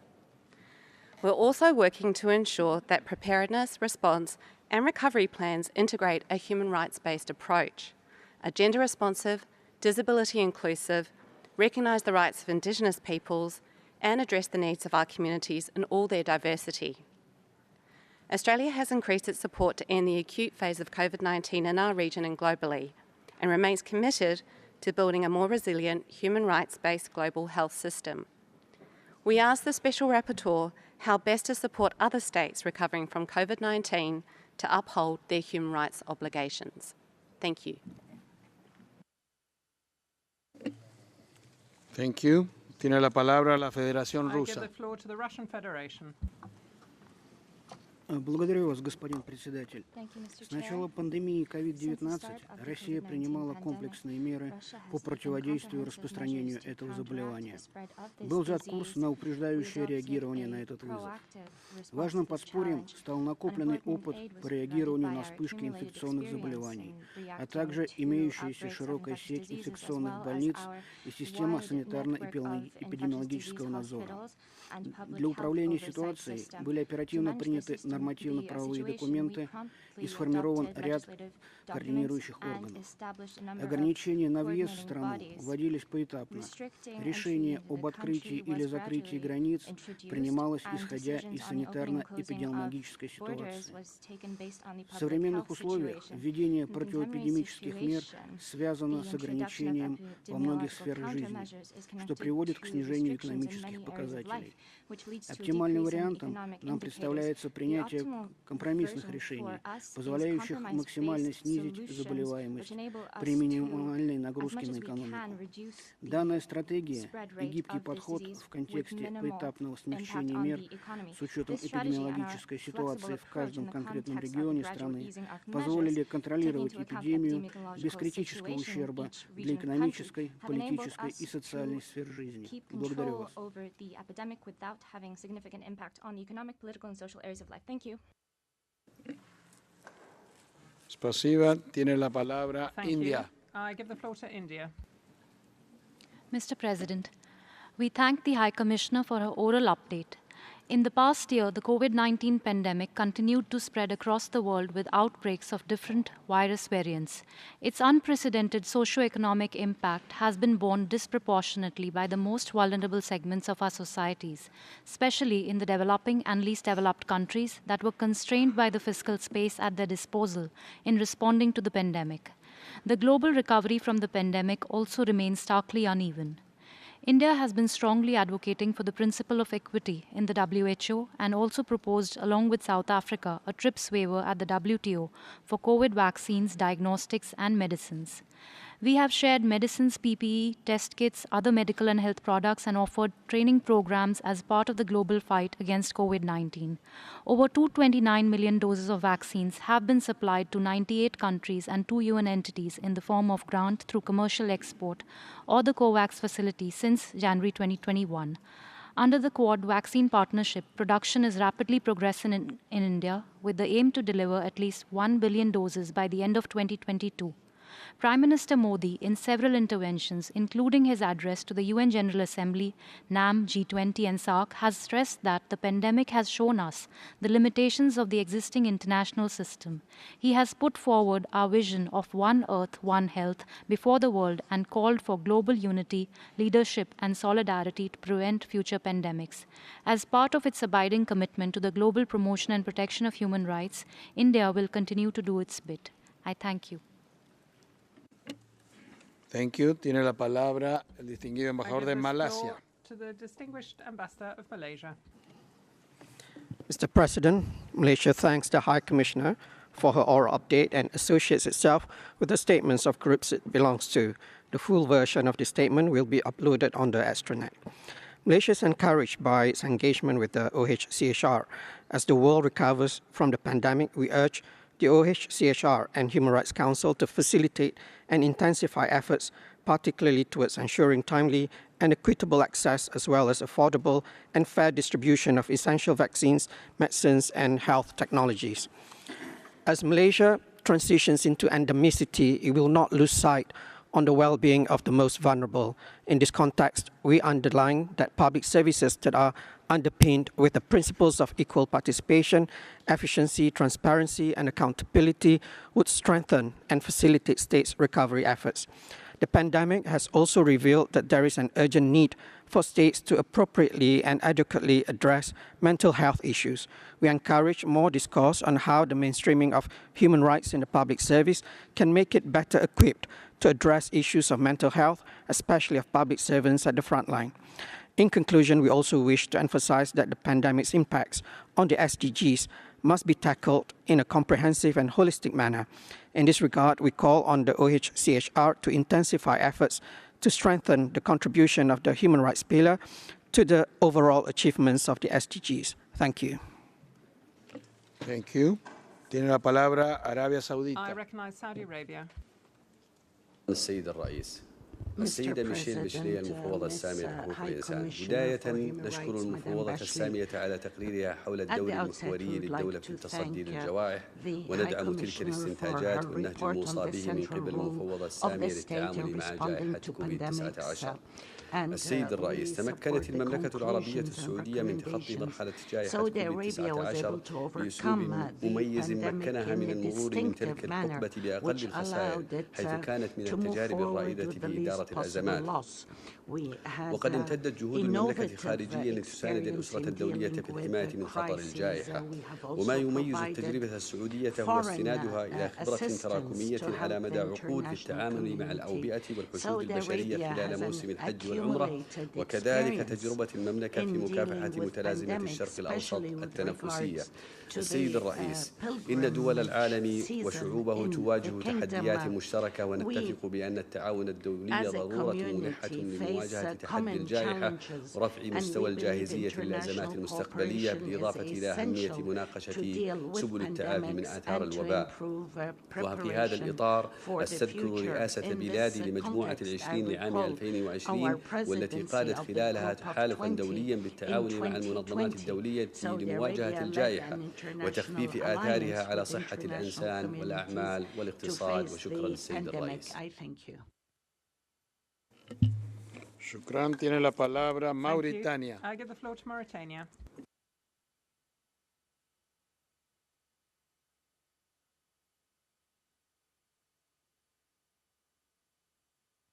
Commissaire, pour sa présentation exhaustive. Ma délégation reste profondément préoccupée par l'impact négatif de la pandémie Covid-19 sur la jouissance de tous les droits de l'homme et par ses profondes conséquences socio-économiques dont les couches les plus vulnérables sont les plus impactées. Face à cette pandémie, le gouvernement de mon pays a mis en place une stratégie d'atténuation en adoptant notamment des mesures sécuritaires, sanitaires et économiques. Suite à l'organisation de plusieurs campagnes de vaccination nationale, près de 58% de la population visée sont entièrement vaccinés. Outre la création d'un fonds national de solidarité sociale doté de 66 millions de dollars américains, un plan national multisectoriel de riposte à la Covid a été lancé et est d'un coût de 633 millions de dollars. En outre, un comité interministériel chargé de la gestion et du suivi de la lutte contre la pandémie de la Covid-19 a été créé. Il veille notamment à ce que le stock national de produits alimentaires et de médicaments reste disponible en quantité suffisante. En conclusion, ma délégation réaffirme que seule la coopération et la solidarité internationale permettront de vaincre les pandémies au niveau mondial. Je vous remercie. Así tiene la palabra Egipto. Thank you. I recognize Egypt.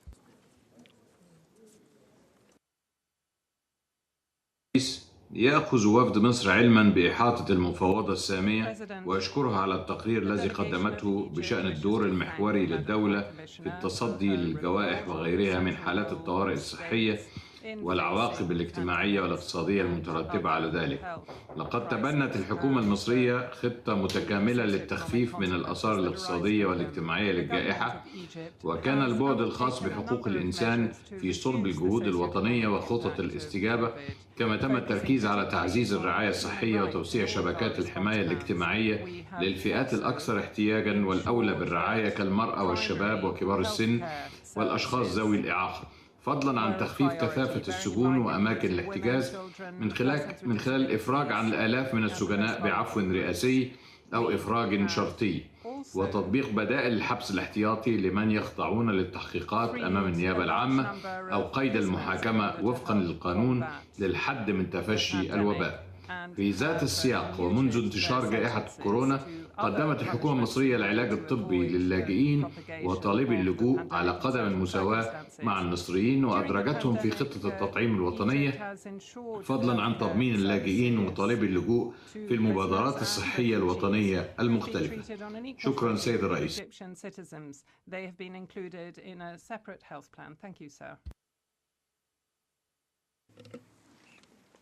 شكرا. Tiene la palabra la delegación de China.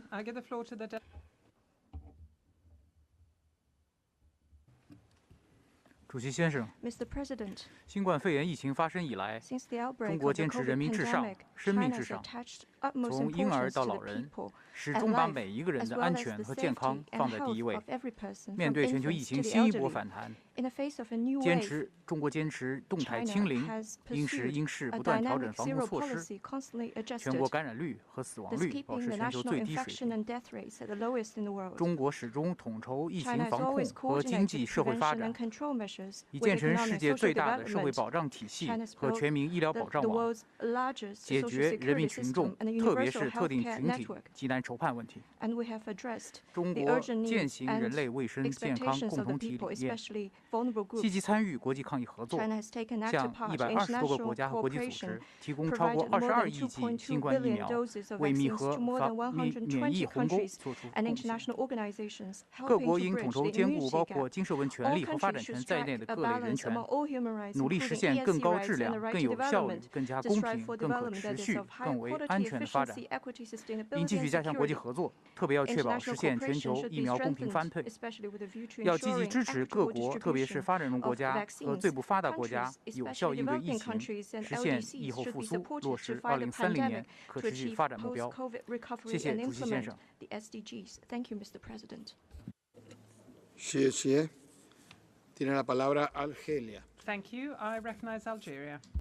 السيدة المفوضة السامية، يود وفد بلدي أولا أن يشكركم على جودة وشمولية تحديثكم الشفهي على مكافحة الوباء ويجدد تأييده لندائكم لدول لإظهار التضامن العالمي أثناء وبعد الوباء والفائز بالتزاماتهم فيما يتعلق بالتعاون والمساعدة الدولية. كما كشفت جائحة كورونا أنه لا يمكن مواجهة حالات الطوارئ والأوبئة العالمية أو الحد من آثارها المختلفة والوصول لتحقيق التعافي دون تبني مقاربة شاملة قائمة على التعاون والتضامن الدولي وتعزيز العمل المتعدد. كما كشفت هذه الجائحة بجلاء المفاهيم المصير المشترك والأمن الجماعي للشعوب فضلا عن أهمية إعمال الحقوق الاجتماعية والاقتصادية والحق في التنمية، وتعد فرصة جيدة لإعادة ترتيب أولويات عمل الأمم المتحدة بحقوق الإنسان للتركيز أكثر على هذه الحقوق المرتبطة. على الصعيد الوطني عززت الجزائر التغطية الاجتماعية والصحية من خلال تخصيص 439 مليار دينار جزائري في ميزانية 2022 لمواجهة تحديات القطاع الصحي لا سيما في ظل هذه الجائحة. كما قامت بدعم النقص الذي اعترى مداخل العائلات وانخفاض نشاط المؤسسات والمهن الحرة. أشكركم سيدي الرئيس.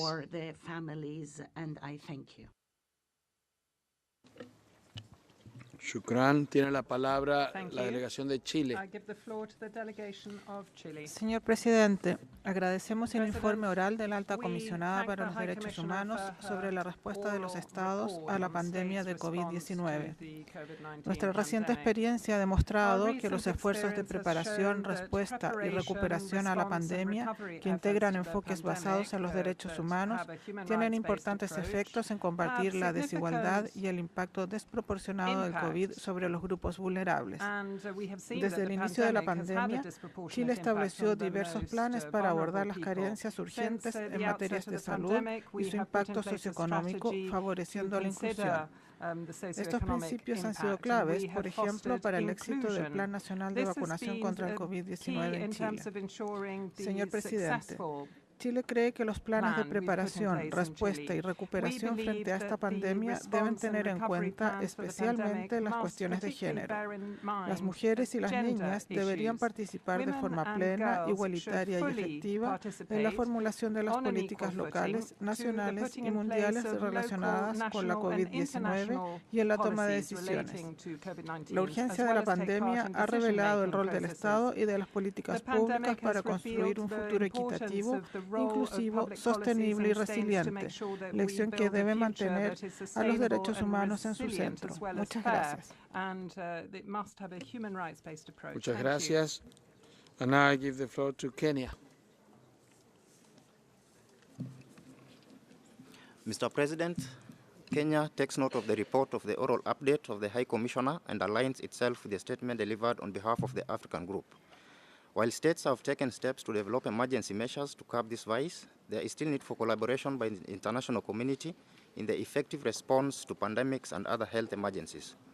Kenya, in April 2020, following the global outbreak of COVID-19 pandemic, adopted the Pandemic Response and Management Act, introducing several measures aimed at mitigating the negative effects of pandemics, with a view in ensuring safety of its citizens.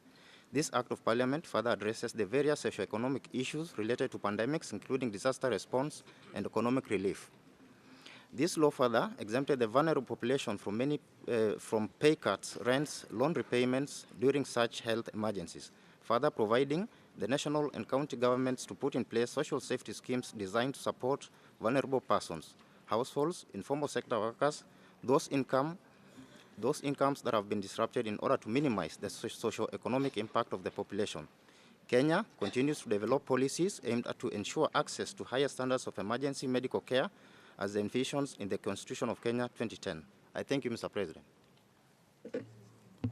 Thank you. Tiene la palabra Togo I por Zoom. recognize Togo on Zoom.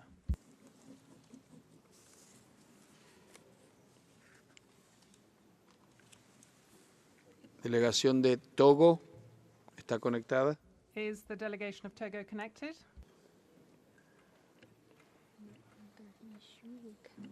Vamos a pasar entonces a Sri Lanka In their absence, por we'll give video. the floor to Sri Lanka for a video statement. Mr. President, over 2 years since the outbreak of COVID-19, the world is still grappling with the effects of the pandemic, including economic and social challenges. While noting the relative progress on vaccination, we are concerned that low-income countries continue to face challenges in accessing vaccines. As we gradually move from the pandemic responses to long-term post-pandemic rebuilding, the central role of the state in reviving economies and regenerating livelihoods remain crucial. It is equally vital that these national rebuilding efforts are supported by robust international assistance in line with domestic requirements. In this regard, we reiterate the importance of facilitating the economic recovery of developing countries through debt relief and strengthened financing for development. Mr. President, through a multi-sectoral approach, Sri Lanka was able to significantly curtail the spread of COVID-19. However, as in the case of other developing states, the pandemic has greatly aggravated challenges faced by Sri Lanka on the economic front. We therefore underscore the urgent need for this Council to rally enhanced international cooperation for national efforts at post-pandemic recovery, which will be essential for minimizing the impact on achieving the 2030 agenda. Thank you. Thank you. Tiene la palabra Georgia. I give the floor to Georgia. Thank you, Mr. President. Firstly, I would like to add my voice to the previous speakers in thanking Madam High Commissioner. I would also like to reiterate our solidarity with the Ukrainian people. We demand from the Russian Federation to immediately and unconditionally cease its aggression and withdraw all its troops from the entire territory of Ukraine. My government never ceased to work towards full realization of all human rights, including during COVID-19, which has affected a wide range of human rights globally. Despite the crisis, the population of Georgia had access to regular and reliable information about the pandemic on a daily basis. taking into account that the pandemic especially affected persons in vulnerable situations. Special attention was paid to senior citizens. In particular, program supporting single elderly was launched, ensuring delivery of groceries as well as home care assistance and services. Medications we also delivered to those enrolled in universal health care programs. Furthermore, during the pandemic, special attention was paid to education, which was switched to online. Access to education was also ensured for juveniles in penitentiary institutions. Despite the fact the Russian Federation's occupation of Georgia's Abkhazia and Tkhinval regions prevents us from sharing same human rights protection framework with the people remaining therein, during the pandemic, my government rapidly equipped multifunctional hospital in the village of Ruhi to ensure unhindered access to medical care for the residents of the occupied Abkhazia region. Regretfully, denial of emergency medical evacuation from the occupied territory to the Georgian government-controlled territory by the occupying power entailed human sufferings and death. Thank you. Thank you. Tiene la palabra el distinguido embajador de South I Africa. recognize the distinguished ambassador of South Africa. Thank you, Mr. President. South Africa thanks the High Commissioner for her oral update to the Council. We further align ourselves with the statement by the African Group. The COVID-19 pandemic has demonstrated how health emergencies can have far-reaching socio-economic consequences that adversely impact on lives, livelihoods, economies, and the realization of human rights. Over 2 years have passed since COVID-19 was declared a pandemic, and it remains far from over, particularly for the most vulnerable. While welcoming efforts made by states in their responses to the pandemic, COVID-19 has highlighted the importance of human solidarity, international cooperation, and multilateralism. The pandemic has reversed progress towards achieving the agenda on sustainable development and has exacerbated inequality, poverty, and unemployment. Universal and equitable access to life-saving interventions such as vaccines remains fundamental, and the inequitable access thereof has contributed to the prolonged state of the pandemic and has created a world of haves and have-nots. In this respect, South Africa welcomes efforts within the UN system to develop and strengthen prevention, preparedness, and response to pandemics and health emergencies based on equity, a whole of government and a whole of society approach. I thank you, Chairperson. Thank you, Ambassador. Tiene la palabra Bolivia. I give the floor to Bolivia. Gracias, señor presidente. Muchas gracias a la distinguida alta comisionada por la actualización oral de su informe. El impacto de la pandemia ha expuesto aún más las desigualdades en el mundo entero y ha sido desproporcional en los pueblos del sur global.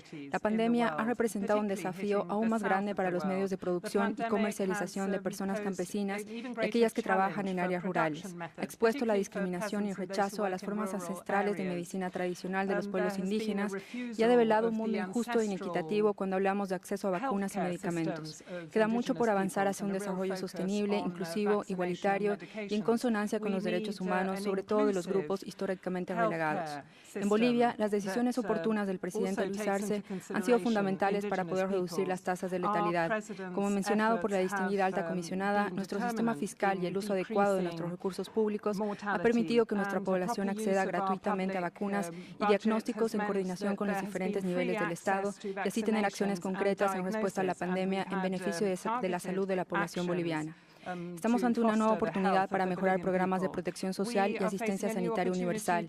Medidas como el alivio de la deuda permitiría a los países destinar mayores recursos a los planes de protección social.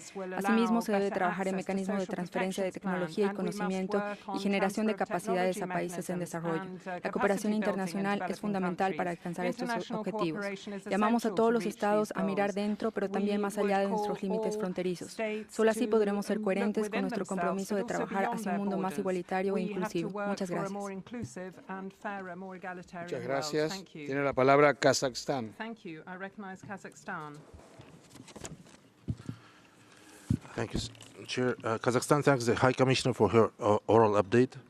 The COVID-19 pandemic exposed structural inequalities and the obstacles to the full enjoyment of human rights around the world.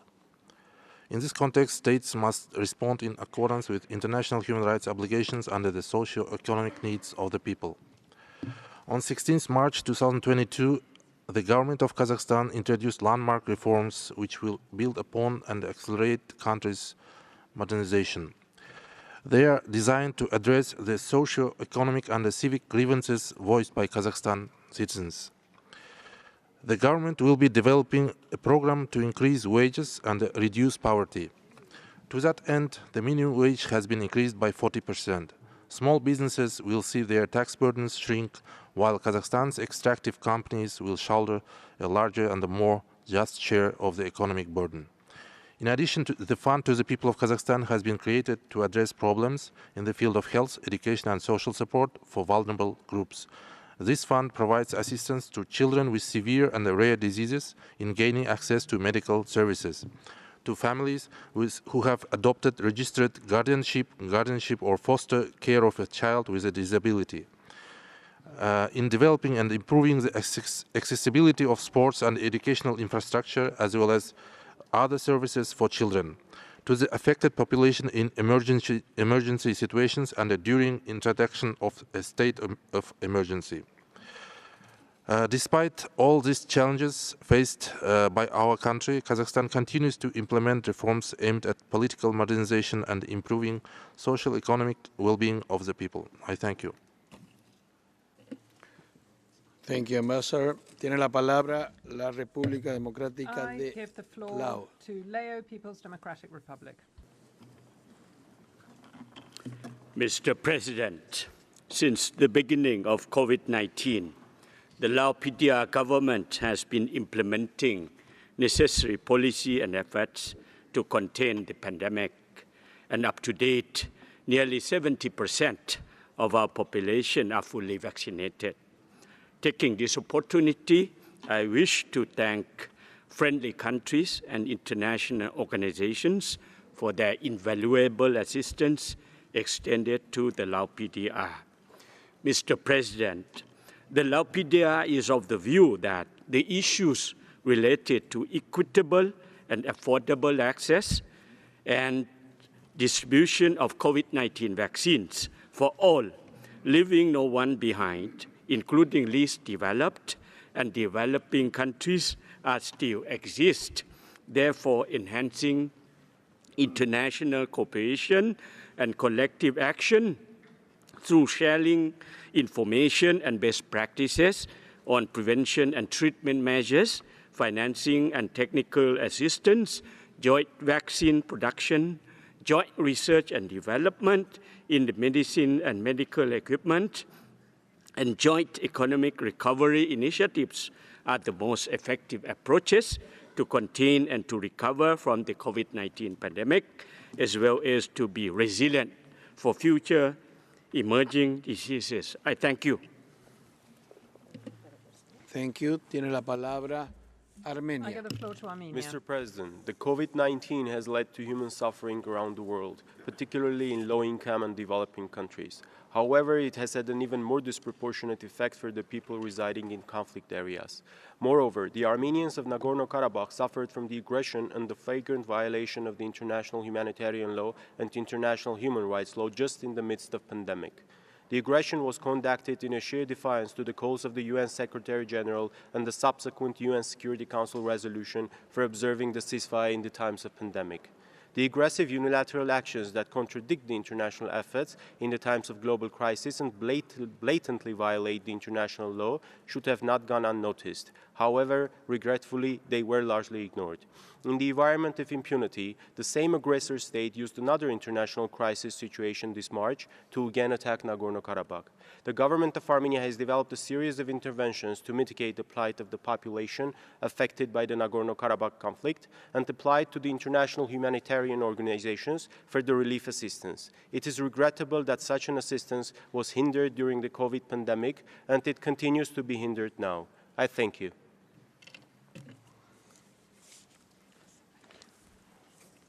Thank you. Tiene la palabra Azerbaiyán. I give the floor to Azerbaijan. Thank you, Mr. President. The global COVID-19 crisis has been fueled by deepening poverty, rising inequalities, and other gaps and obstacles in human rights protection. Only by closing these gaps and advancing human rights, we can fully recover to a world that is better and more resilient and sustainable. From the outset of the pandemic, Azerbaijan has prioritized a human-centered approach in its preparedness, response, and recovery efforts. Azerbaijan is also a strong advocate for committed global solidarity against the pandemic and for countering vaccine nationalism and equality between developing and developed countries in access to vaccines. In its capacity as chair of the non-aligned movement, Azerbaijan successfully initiated a number of global initiatives, such as the convening of the special session of the UN General Assembly in response to COVID-19 and resolutions on equitable and universal access to vaccines at the General Assembly and the Human Rights Council. During the last session of the Council, another resolution on COVID-19 vaccines was unanimously adopted upon the initiative of Azerbaijan and Ecuador. Azerbaijan has provided financial humanitarian assistance to about 80 countries and currently is in the process of donating around 1 million doses of COVID-19 vaccines to 14 non-member states. Azerbaijan does believe that there is a need for strong and targeted global actions to recover better from the COVID-19. The President of Azerbaijan has also proposed to establish the UN High-Level Panel on Global Recovery from the COVID-19, which could prepare concrete recommendations on global measures for post-pandemic period. I thank you. Thank you. Tiene la palabra Malawi. I give the floor to Malawi. Mr. President, Malawi aligns herself with the statement of the African Group and we welcome the High Commissioner's report. Like most developing countries, Malawi is still recovering from the impact of the COVID pandemic. We have made progress in responding to the pandemic, such as through increased vaccine intake and expansion of the social cash transfers to vulnerable persons to cushion the impact of the pandemic. While the severity of the pandemic has eased, the disruption caused is far from over. We therefore call for international solidarity through multilateral global architecture to address the socio-economic consequences of the pandemic. Thank you, Mr. President. Thank you. Tiene la palabra Pakistan. I give the floor to Pakistan. Thank you, Mr. President. We thank the High Commissioner for her oral update. As one of the biggest challenges of the 21st century, the pandemic has wreaked unprecedented human suffering. The virus has also deepened inequalities within and among states and impeded states' capacity to ensure the enjoyment of human rights. Although the impact of COVID is global, but it has disproportionately affected developing states by reducing their fiscal space and exacerbating debt burdens. This has also in turn hampered their efforts to alleviate poverty, provide decent work, and achieve progress towards SDGs. Despite economic constraints, Pakistan's rolled out robust social protection, public health, and fiscal stimulus measures to save lives and livelihoods. Mr. President, even as the acute phase of the global health emergency is over, stark economic and financial realities are hindering even recovery from the effects of the pandemic. The High Commissioner has rightly called for transformative steps to support developing countries in addressing severe fiscal limitations attributable to the pandemic. Such measures demand political commitment, solidarity, and scaled-up investments to improve socioeconomic indicators, sustainable infrastructure, and human development. We echo global calls for mobilization of international development financing, debt relief, and enhanced public finance lending. We encourage the OHCHR to redouble its advocacy efforts and the Council to enlarge the scope of technical assistance in support of such efforts. Thank you. Thank you. Tiene la palabra le Benin. I give the floor to Benin. Merci, Monsieur le Président. En accord avec la déclaration faite au nom du groupe africain, la délégation du Bénin félicite le haut-commissaire pour son rapport oral ainsi que les efforts entrepris en vue de s'acquitter de la mission que lui a assignée la résolution 44.2. Elle note avec satisfaction la prise en considération des multiples aspects sous-jacents à cette problématique, notamment les restrictions à certaines activités socio-économiques et leurs répercussions sur la satisfaction des besoins élémentaires d'une frange importante des populations, le coût des mesures sociales d'atténuation prises par les États, l'accès inéquitable des États aux médicaments et vaccins essentiels à une action efficace contre la pandémie et la nécessité d'une couverture sanitaire universelle. Ces contingences sont exacerbées par l'ampleur et la durée de cette urgence sanitaire aiguë. La République du Bénin reconnaît et salue le rôle crucial que les Nations Unies ont joué dans l'initiation et la coordination des actions de coopération et de solidarité internationale qui ont contribué à la résilience collective de l'humanité. Elle félicite et encourage tous les acteurs, étatiques ou non, dont les efforts conjugués ont permis d'aboutir à ce résultat. Le Bénin, qui a consacré des ressources importantes aux mesures sanitaires d'urgence, au déploiement de la technologie nécessaire au travail en distanciel et à la vaccination de sa population, souhaite que les enseignements tirés de cette douloureuse expérience commune puissent être capitalisés à travers la pérennisation de la coopération internationale en matière de recherche sur les agents infectieux, de renforcement de la veille épidémiologique et de coordination des mesures nationales de riposte aux pandémies. Je vous remercie. Merci. Tiene la palabra Uganda. I give the floor to Uganda. Thank you, Mr. President. Uganda welcomes the High Commissioner's report and aligns with the statement of the African Group. My government has amassed experience in the fight against a number of health threats, most recently being COVID-19. Uganda, just like other governments around the world, grappled with the COVID-19 pandemic, and we are glad to inform that the government played and continues to play a key role in prioritizing saving lives amidst the pandemic. The government set up a national task force, approved supplementary budgets of over shillings 200 billion, and distributed food and cash transfers targeting vulnerable populations. The government has also engaged in the private sector and banks to discuss the payment of loans during the pandemic with the intention to leverage the population from the loan pressures and their interests. Mr. President, moving forward, my government is focused on ensuring wide vaccination of the population and economic recovery for our country by rebuilding small businesses and enterprises. We believe that the role of the state is complemented by international cooperation and solidarity among states. The ongoing pandemic has exposed these inequalities. And on this point, Madam High Commissioner, how does your office intend to promote equality and international solidarity in times of the pandemic? Again, Uganda remains committed to promotion and protection of human rights. I thank you. Thank you. Tiene la palabra Filipinas. I give the floor to the Philippines. Thank you, Chair. The Philippines welcomes the High Commissioner's report highlighting states' efforts to uphold fundamental human rights in the context of a pandemic unprecedented in scale and destructiveness. The Philippines adopted a whole-of-government and whole-of-society approach, ensuring that the individual is at the center of response and recovery efforts. We enacted legislation to mobilize government resources for timely assistance, particularly to the most vulnerable in our society. The government also engaged civil society organizations, the private sector, and volunteer organizations to help in contact tracing, monitoring of COVID-19 projects, and public awareness campaigns. This is in line with our long-standing tradition of government partnership with CSOs and the private sector, and underscores our country's free and vibrant civic space. There are now more than 70 million fully vaccinated Filipinos. Our strategy has shifted to living with the virus. The Philippine economy has reopened. We are on the path to full and inclusive recovery. The past 2 years have taught us that balancing competing priorities of public health and economy are difficult. Decisive action anchored on science-based policies, human rights, and good governance was instrumental in achieving this delicate balance. But the pandemic is not yet over as new variants continue to emerge. The Philippines looks forward to more concrete programs with the OHCHR aimed at helping states tackle the long-term structural challenges brought about by the pandemic. Thank you. Thank you. Tiene la palabra Irán. I give the floor to Iran. Thank you, Mr. President. I thank the High Commissioner for presenting her oral report on the central role of the state in responding to pandemics and other health emergencies, to mitigate its negative socioeconomic consequences and the realization of all human rights, in particular for addressing economic and social inequalities in post-health emergencies. Equity issues remains paramount for developing countries who bear the disproportionate impact of COVID-19 pandemic. The current pandemic continues to show challenges of disparity between and among states in terms of access to COVID-19's countermeasures tools and vaccines. In this context, lessons learned from the current pandemic highlighted the importance of effective international cooperation during times of health emergencies and pandemics.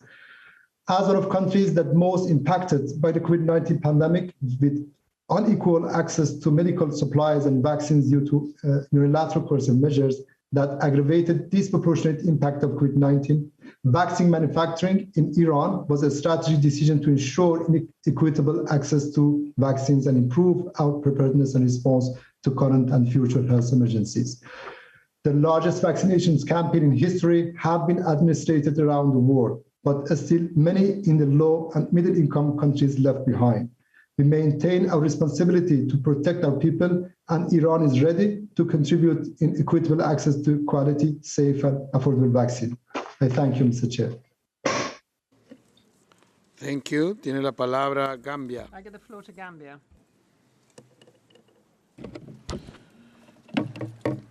Mr. President, the delegations of the Gambia wishes to congratulate states and other stakeholders on the 50th session of the Human Rights Council. The Gambia aligns her positions with that of the African Group of Ambassadors. My delegation thanks the High Commissioner for her oral report on the central role of the state in responding to pandemic and other health emergencies. When the COVID-19 pandemic broke out, the economies of most regions, in particular developing countries, were already in precarious situation and had not yet fully recovered from the effects of the global financial crisis. More than 2 years later, COVID-19 continues to govern at the center of all current multilateral dialogues. The current lack of adequate experiences, quality healthcare, human capacity, competencies, and weakening leadership in our healthcare delivery systems and value chains are undoubtedly contributing factors to the escalating devastating of the scourge of COVID-19. This must not be the state of affairs and our narrative, especially we countries of Africa and the South. More importantly, for us to succeed to halt the escalating COVID-19 and win the war against the COVID-19 scourge sustainably requires stronger and collective leadership at the highest levels of governments across the world. Collective national focus, community, both religion and non-religious, households, private sector, civil society organizations, political leaderships across the board, national assemblies at the legislatures, youth leadership, etc., and at the global level, setting aside interest-driven politics, but collectively deliver through appropriate multilateral mechanisms and solidarity to build manufacturing capabilities and ecosystems for vaccines, therapeutics, and diagnosis. Our collective viability and the security of our futures are at stake. And we are all increasingly questioning our new reality and lack of clarity of what next and how it will be. The uncertainties, increasing challenges of human rights on health and humanitarian crisis, and lack of focus at all levels of the global community is indeed worrisome. The pandemic has exposed the vulnerability of our health systems, the lack of preparedness, and the severe supply chain constraints with respect to health, goods, and services in coping with major disease outcomes and outbreaks and pandemics, and had further exposed the weakness of infrastructures in our countries. Combined with inadequate, robust climate change adaptation infrastructure, our vulnerability for external economic shocks and socioeconomic crises had become acute, which in turn exacerbates violations of fundamental human rights in our communities and vulnerable people. All are anxious, ladies and gentlemen, and crying out and hoping for a massive global reset and reawakening of our collective consciousness and enlightenment for thriving and true emergence of the global community to set aside self-interest and truly collaborate to sustainably put mechanisms for recovery equitably and capabilities for protection and immediate response when the need arises without worries of collapse of supply chains or waiting for available safe and lives and livelihoods. I thank you, Mr. President. Thank you. Tiene la palabra Jordania. I give the floor to Jordan. السيد الرئيس يشكر وفد بلاد المفوضة السامية لحقوق الإنسان ويقدر جهودها وأعضاء مكتبها في إعداد التقرير مدار البحث ويشير إلى ما يلي. كان للجائحة أثر سلبي واضح أدى إلى انكماش الاقتصادي الأردني وأضافت إلى أثر الصدمات الناتجة عن الصراعات في المنطقة الخاصة وفي العالم عامة. استجاب الأردن لمعالجة آثار الأزمة من خلال تدابير عاجلة على مستوى السياسة المالية العامة والسياسة النقدية على المؤسسات والأفراد، حيث شملت إجراءات متعددة لصندوق استثمار الأموال الضمان الاجتماعي الأردني كان لها دور في التخفيف على المواطنين. ومن أجل حماية الفئات الأكثر ضعفا جاءت استجابة الأردن لجائحة فيروس كورونا متماشية مع المبدأ العام المعتمد وهو إعطاء الأولوية لسلامة الإنسان، حيث تم توزيع الأغذية والمستلزمات الأساسية على الأسر مع تخفيض ضريبة المبيعات على أهم المستلزمات الوقائية. تم شمول جميع المواطنين والمقيمين على أرض المملكة بخطة الاستجابة الصحية للجائحة وتوزيع اللقاح بشكل عادل وشامل. وقد كانت المملكة من أوائل الدول التي شملت اللاجئين في خطة توزيع اللقاح، وفي سبيل تعزيز ممارسات الصحة العامة وإمكانيات الرصد الصحي والحد من المخاطر ومنع انتشار الأوبئة مستقبلا تم إنشاء المركز الوطني لمكافحة الأوبئة والأمراض السارية. وبالختام نؤكد على تضافر الجهود الدولية لمواجهة هذا الوباء وأي أزمات مستقبلية قد تؤثر على العالم أجمع. شكرا سيد الرئيس.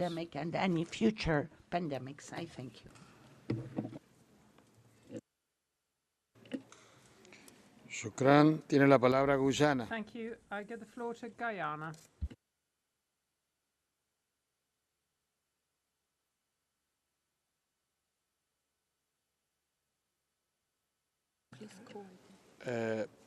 No veo la delegación de Guyana, entonces tiene la palabra United States of America. Ambassador, you have the floor. Thank you, Mr. President, Madam High Commissioner. COVID-19 has demonstrated that none of us is safe until all of us are safe. The COVID-19 pandemic continues to negatively affect all sectors of society worldwide, exacerbating existing inequalities for members of marginalized communities and undermining the enjoyment of human rights. The United States continues to support countries in the global fight against COVID-19. We have delivered over 500 million safe and effective vaccine doses to more than 115 countries and economies in partnership with COVAX, AVAT, and bilaterally. We are also pursuing additional pathways to create equitable access for all countries for both COVID-19 vaccines and therapeutics. The U.S. believes strongly in intellectual property protections, but the U.S. supports a waiver for IP protections for COVID-19 vaccines under the WTO TRIPS agreement in service of ending this pandemic. We remain concerned about low vaccination rates, particularly in LMICs. The COVID-19 Global Action Plan continues to galvanize countries to address this and other gaps in the response. How can we ensure that citizens of all countries receive accurate information on COVID-19 and COVID-19 vaccines? I thank you. Thank you, Ambassador. Este fue el último orador que pudimos acoger en esta reunión. El diálogo continuará esta tarde a las 15 horas. Excelencias, señoras y señores, como se anunció esta mañana, ahora escucharemos las declaraciones de los dignatarios de Guinea Ecuatorial, Indonesia y Sri Lanka. Tiene ahora la palabra Su Excelencia, el señor Alfonso Nzue Mokuy, tercer viceprimer ministro encargado de los derechos humanos de Guinea Ecuatorial. Señor presidente del Consejo de Derechos Humanos, señor alta comisionada para los derechos humanos, excelencias, distinguidas delegaciones, señoras y señores. Permítanme tomar la palabra en nombre de la delegación de la República de Guinea Ecuatorial que me acompaña en este 50 periodo ordinario de sesiones del Consejo de Derechos Humanos y sumarnos a las felicitaciones de los oradores anteriores.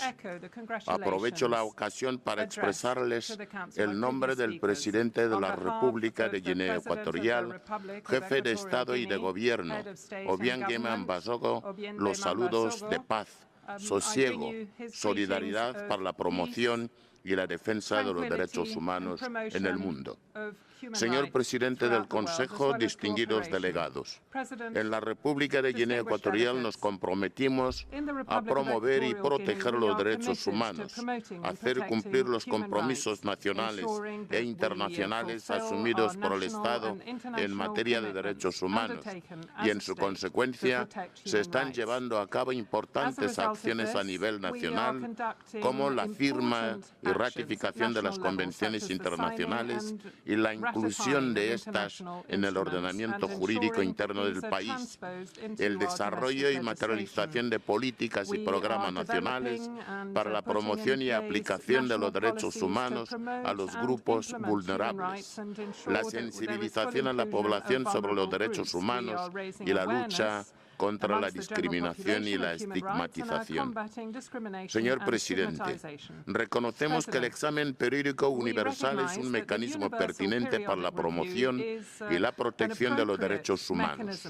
Este mecanismo es una oportunidad para que los Estados puedan mejorar su aplicación sobre el tema de los derechos humanos para garantizar la vida de un ser humano, teniendo en cuenta los principios de igualdad, universalidad, interdependencia y la no discriminación.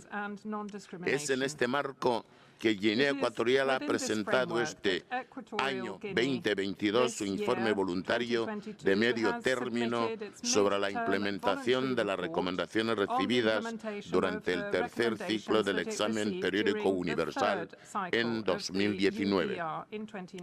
El documento del informe voluntario que hacemos alusión ya ha sido entregado a la Oficina del Alto Comisionado de las Naciones Unidas y su contenido ha sido agrupado por temáticas.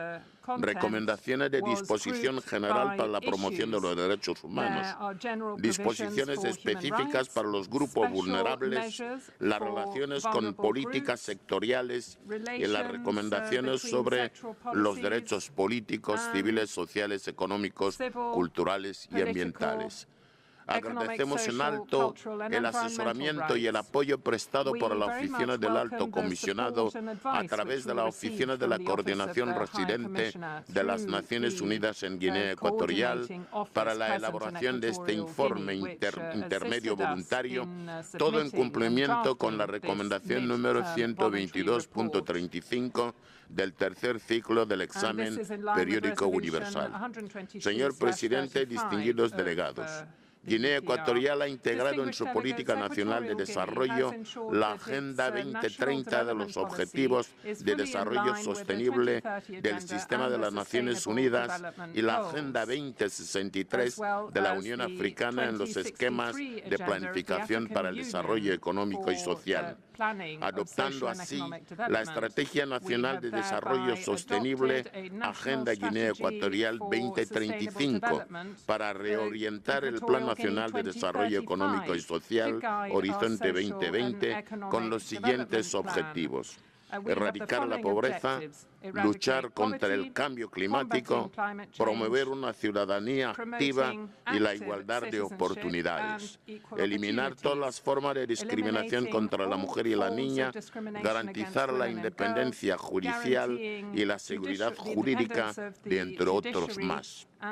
Con esta Agenda Guinea Ecuatorial 2035, el Gobierno cimenta las bases de manera progresiva mediante programas y proyectos de desarrollo y divulgación y ha adoptado nuevas orientaciones sobre políticas económicas y sociales. El Parlamento Nacional ha aprobado el nuevo Código Penal de Guinea Ecuatorial que contempla la desaparición en nuestra legislación ordinaria de la pena capital, que es sustituida con la de prisión permanente, y se da un tratamiento íntegramente avanzado en conductas de particular preocupación tanto para la entera comunidad internacional, así como para la sociedad ecuatoguineana. Este nuevo Código Penal de Guinea Ecuatorial tiene avances significativos en temas como la lucha contra la trata de personas, el tráfico ilícito de migrantes, la lucha contra la violencia doméstica, delitos relativos a la corrupción, delitos que tienen que ver con la protección de la infancia, todo en cumplimiento a las recomendaciones del examen periódico universal y de otros organismos como la CPLP, que Guinea Ecuatorial es parte. Con esta intervención confirmamos la voluntad del Gobierno de la República de Guinea Ecuatorial de promover, garantizar, proteger y consolidar los derechos humanos en nuestro país y en el mundo entero. Del mismo modo, expresamos nuestra predisposición de mantener una estrecha cooperación con el sistema de las Naciones Unidas en materias de derechos humanos para conseguir un mundo cada vez más respetuoso y comprometido hacia un desarrollo sostenible en los principios de igualdad, justicia y paz. Auguramos que los trabajos de estas sesiones se desarrollen dentro de un ambiente de mutua cordialidad y comprensión y se concluyan con muchos éxitos. Muchísimas gracias. Muchísimas gracias, Su Excelencia, y por su presencia aquí en la sala del Consejo y su intervención. Tiene ahora la palabra Su Excelencia, señor Mohamed Mahmoudin, Ministro Coordinador de Asuntos Políticos, Jurídicos y de Seguridad de la República de Indonesia. Su Excelencia tiene la palabra. Mr. President, Excellencies, distinguished delegates, ladies and gentlemen. As a pluralistic country with a population of more than 270 million people, Indonesia remains fully committed to upholding human rights for all. For us, ensuring the respect for human rights is a fundamental element to our continued existence, unity, and prosperity. As a testament for to this commitment, Indonesia has recently launched the 5th generation of its National Human Rights Action Plan for 2021 to 2025. The action plan focuses on the fulfillment and protection of human rights for 4 main target groups, namely women, children, persons with disabilities, customary law communities. Additionally, Indonesia is now in the process of ratifying the Convention for the Protection of All Persons from Enforced Disappearance. When the process concludes, it will complete the other 8 of the 9 core international human rights instruments which Indonesia have been party to. Mr. President, if the last 20 years Indonesia has made tremendous steps in the fulfillment of human rights, both civil and political rights, as well as economic, social, and cultural rights.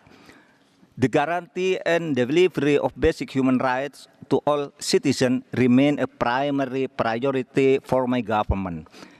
In the health sector, we continue to strive for full and universal health coverage. At present, 85% of our population are able to enjoy universal health care. In implementing Goal 3 of the SDGs, we will continue to improve the universal healthcare program and to expand its coverage in order to reach 100% for our population. Presently, Indonesia is also trying to eradicate extreme poverty through various development programs. We are determined to achieve total extreme poverty eradication by 2024. Access to quality education in this regard is key to achieving this goal. This is why we continue to allocate 20% of our national budget to education, resulting in the drastic improvement of our national literacy rate and the achievement of gender parity in the access to education. Today, we are still facing the multidimensional impacts of COVID-19 pandemic, including its many negative impacts to human rights and rolling back development gains. In the context of human rights, the pandemic has given us an opportunity to become more resilient and better address the human rights gaps in times of crisis. Ladies and gentlemen, the Human Rights Council could do more to improve human lives post-pandemic by doing the following. First, it must ensure that everyone has an equal chance to fight COVID-19 and future pandemics.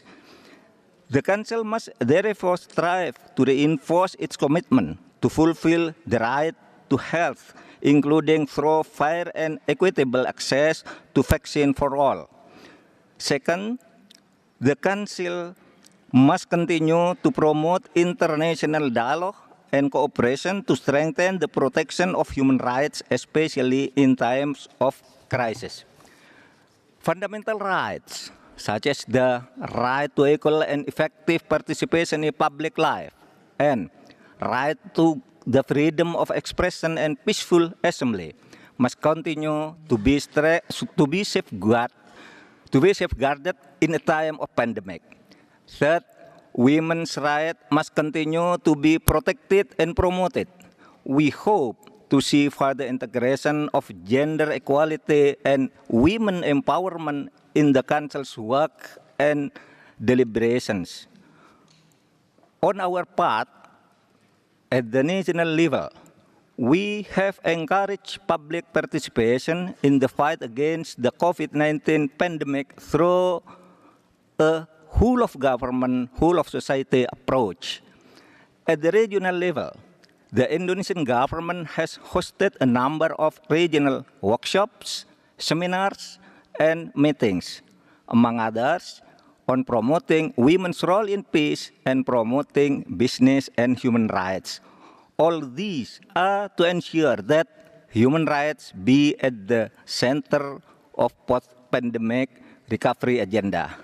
Mr. President, in closing, I wish to once again reiterate Indonesia's strong commitment to human rights.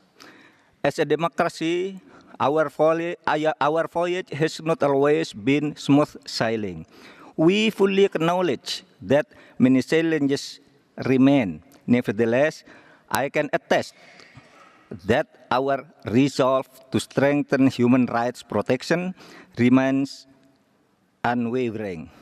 To this end, Indonesia remains open to engaging in constructive dialogue with international communities as well as the UN human rights mechanism in order to learn from each other's experiences and good human rights practices. I thank you.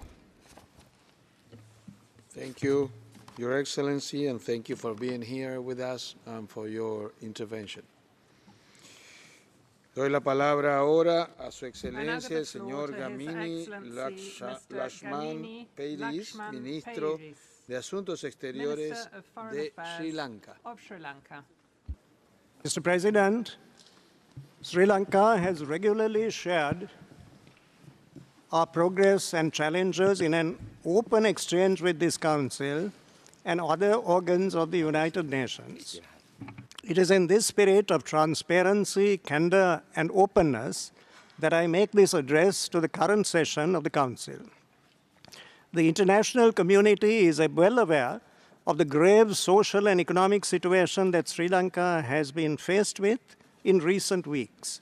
While this situation has been aggravated by ongoing global crises, including the pandemic, the focus of the protests has consisted of demands for economic relief and institutional reform. In recognition of these challenges and in moving forward in an inclusive manner, we consider it crucial to heed the aspirations of all segments of our people, in particular the country's youth. Mr. President, as a stable foundation for the future, the President and the Prime Minister of Sri Lanka have called for a consensual approach to national issues through a broad-based government. Far-reaching political changes are already taking place with the appointment of a new Prime Minister and of a new multi-party cabinet in my country. We are actively engaged in evolving an all-party consensus regarding the need for the 21st Amendment to Sri Lanka's Constitution to consolidate seminal democratic values enshrined in Parliament, independent institutions, and salutary checks and balances on the powers of the executive. We need to ensure collectively that these reforms take place within the democratic constitutional framework and in keeping with due process. The process of change must not destroy the very democratic institutions that are sought to be strengthened and consolidated. We have consistently emphasized that dissent needs to be peaceful and be expressed within the democratic space. During the recent disturbances, a limited curfew and emergency regulations were imposed for the sole purpose of maintaining law and public order and allowing the unimpeded distribution of essential supplies. At the instance of the Attorney General of the Republic and under direct judicial supervision, fully fledged investigations are proceeding with regard to the incidents of the 9th of May and their aftermath. We also condemn unreservedly the deaths of several persons, including a member of parliament, and extensive damage to property throughout the country. The Human Rights Commission of Sri Lanka as well has initiated independent investigations into these incidents. Mr. President, on the important aspect of the economy, in order to stabilize the situation and provide essentials for our people, we are formulating concrete measures which are expected to lead to an IMF-supported program.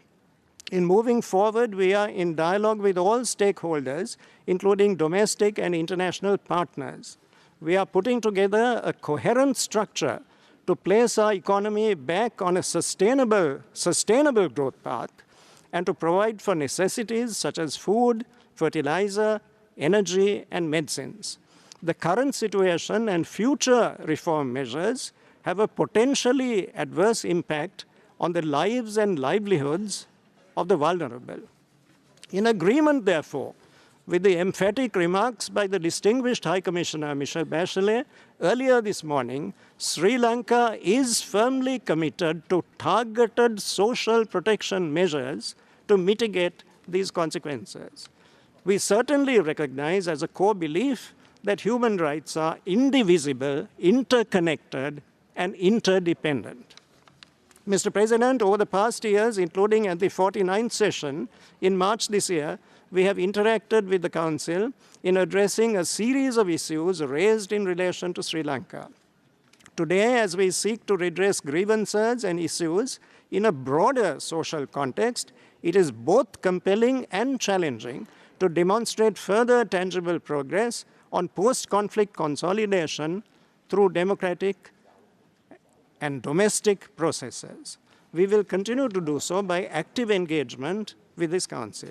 Notwithstanding the recent challenges and constraints, I would like to highlight significant progress made by Sri Lanka's domestic mechanisms in some key areas. Since the previous meeting, soon after my pledge to the Human Rights Council that the Prevention of Terrorism Act in my country will be amended, I presented legislation to Parliament to amend the PTA, and this was enacted.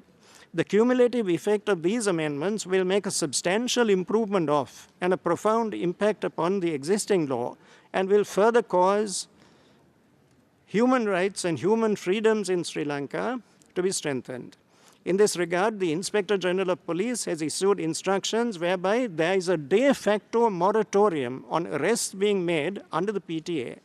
Law enforcement officials have been instructed to follow due process in the conduct of investigations under the PTA and to use this legislation only in instances of extreme necessity.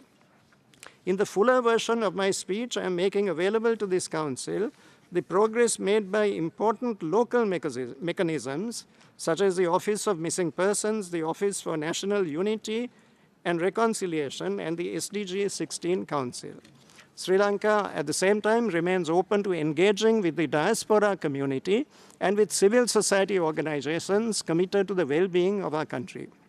Mr. President, in the past, I have made clear that Sri Lanka rejects the so-called external evidence gathering mechanism introduced by HRC Resolution 46/1 adopted without our consent and that of other members of this Council.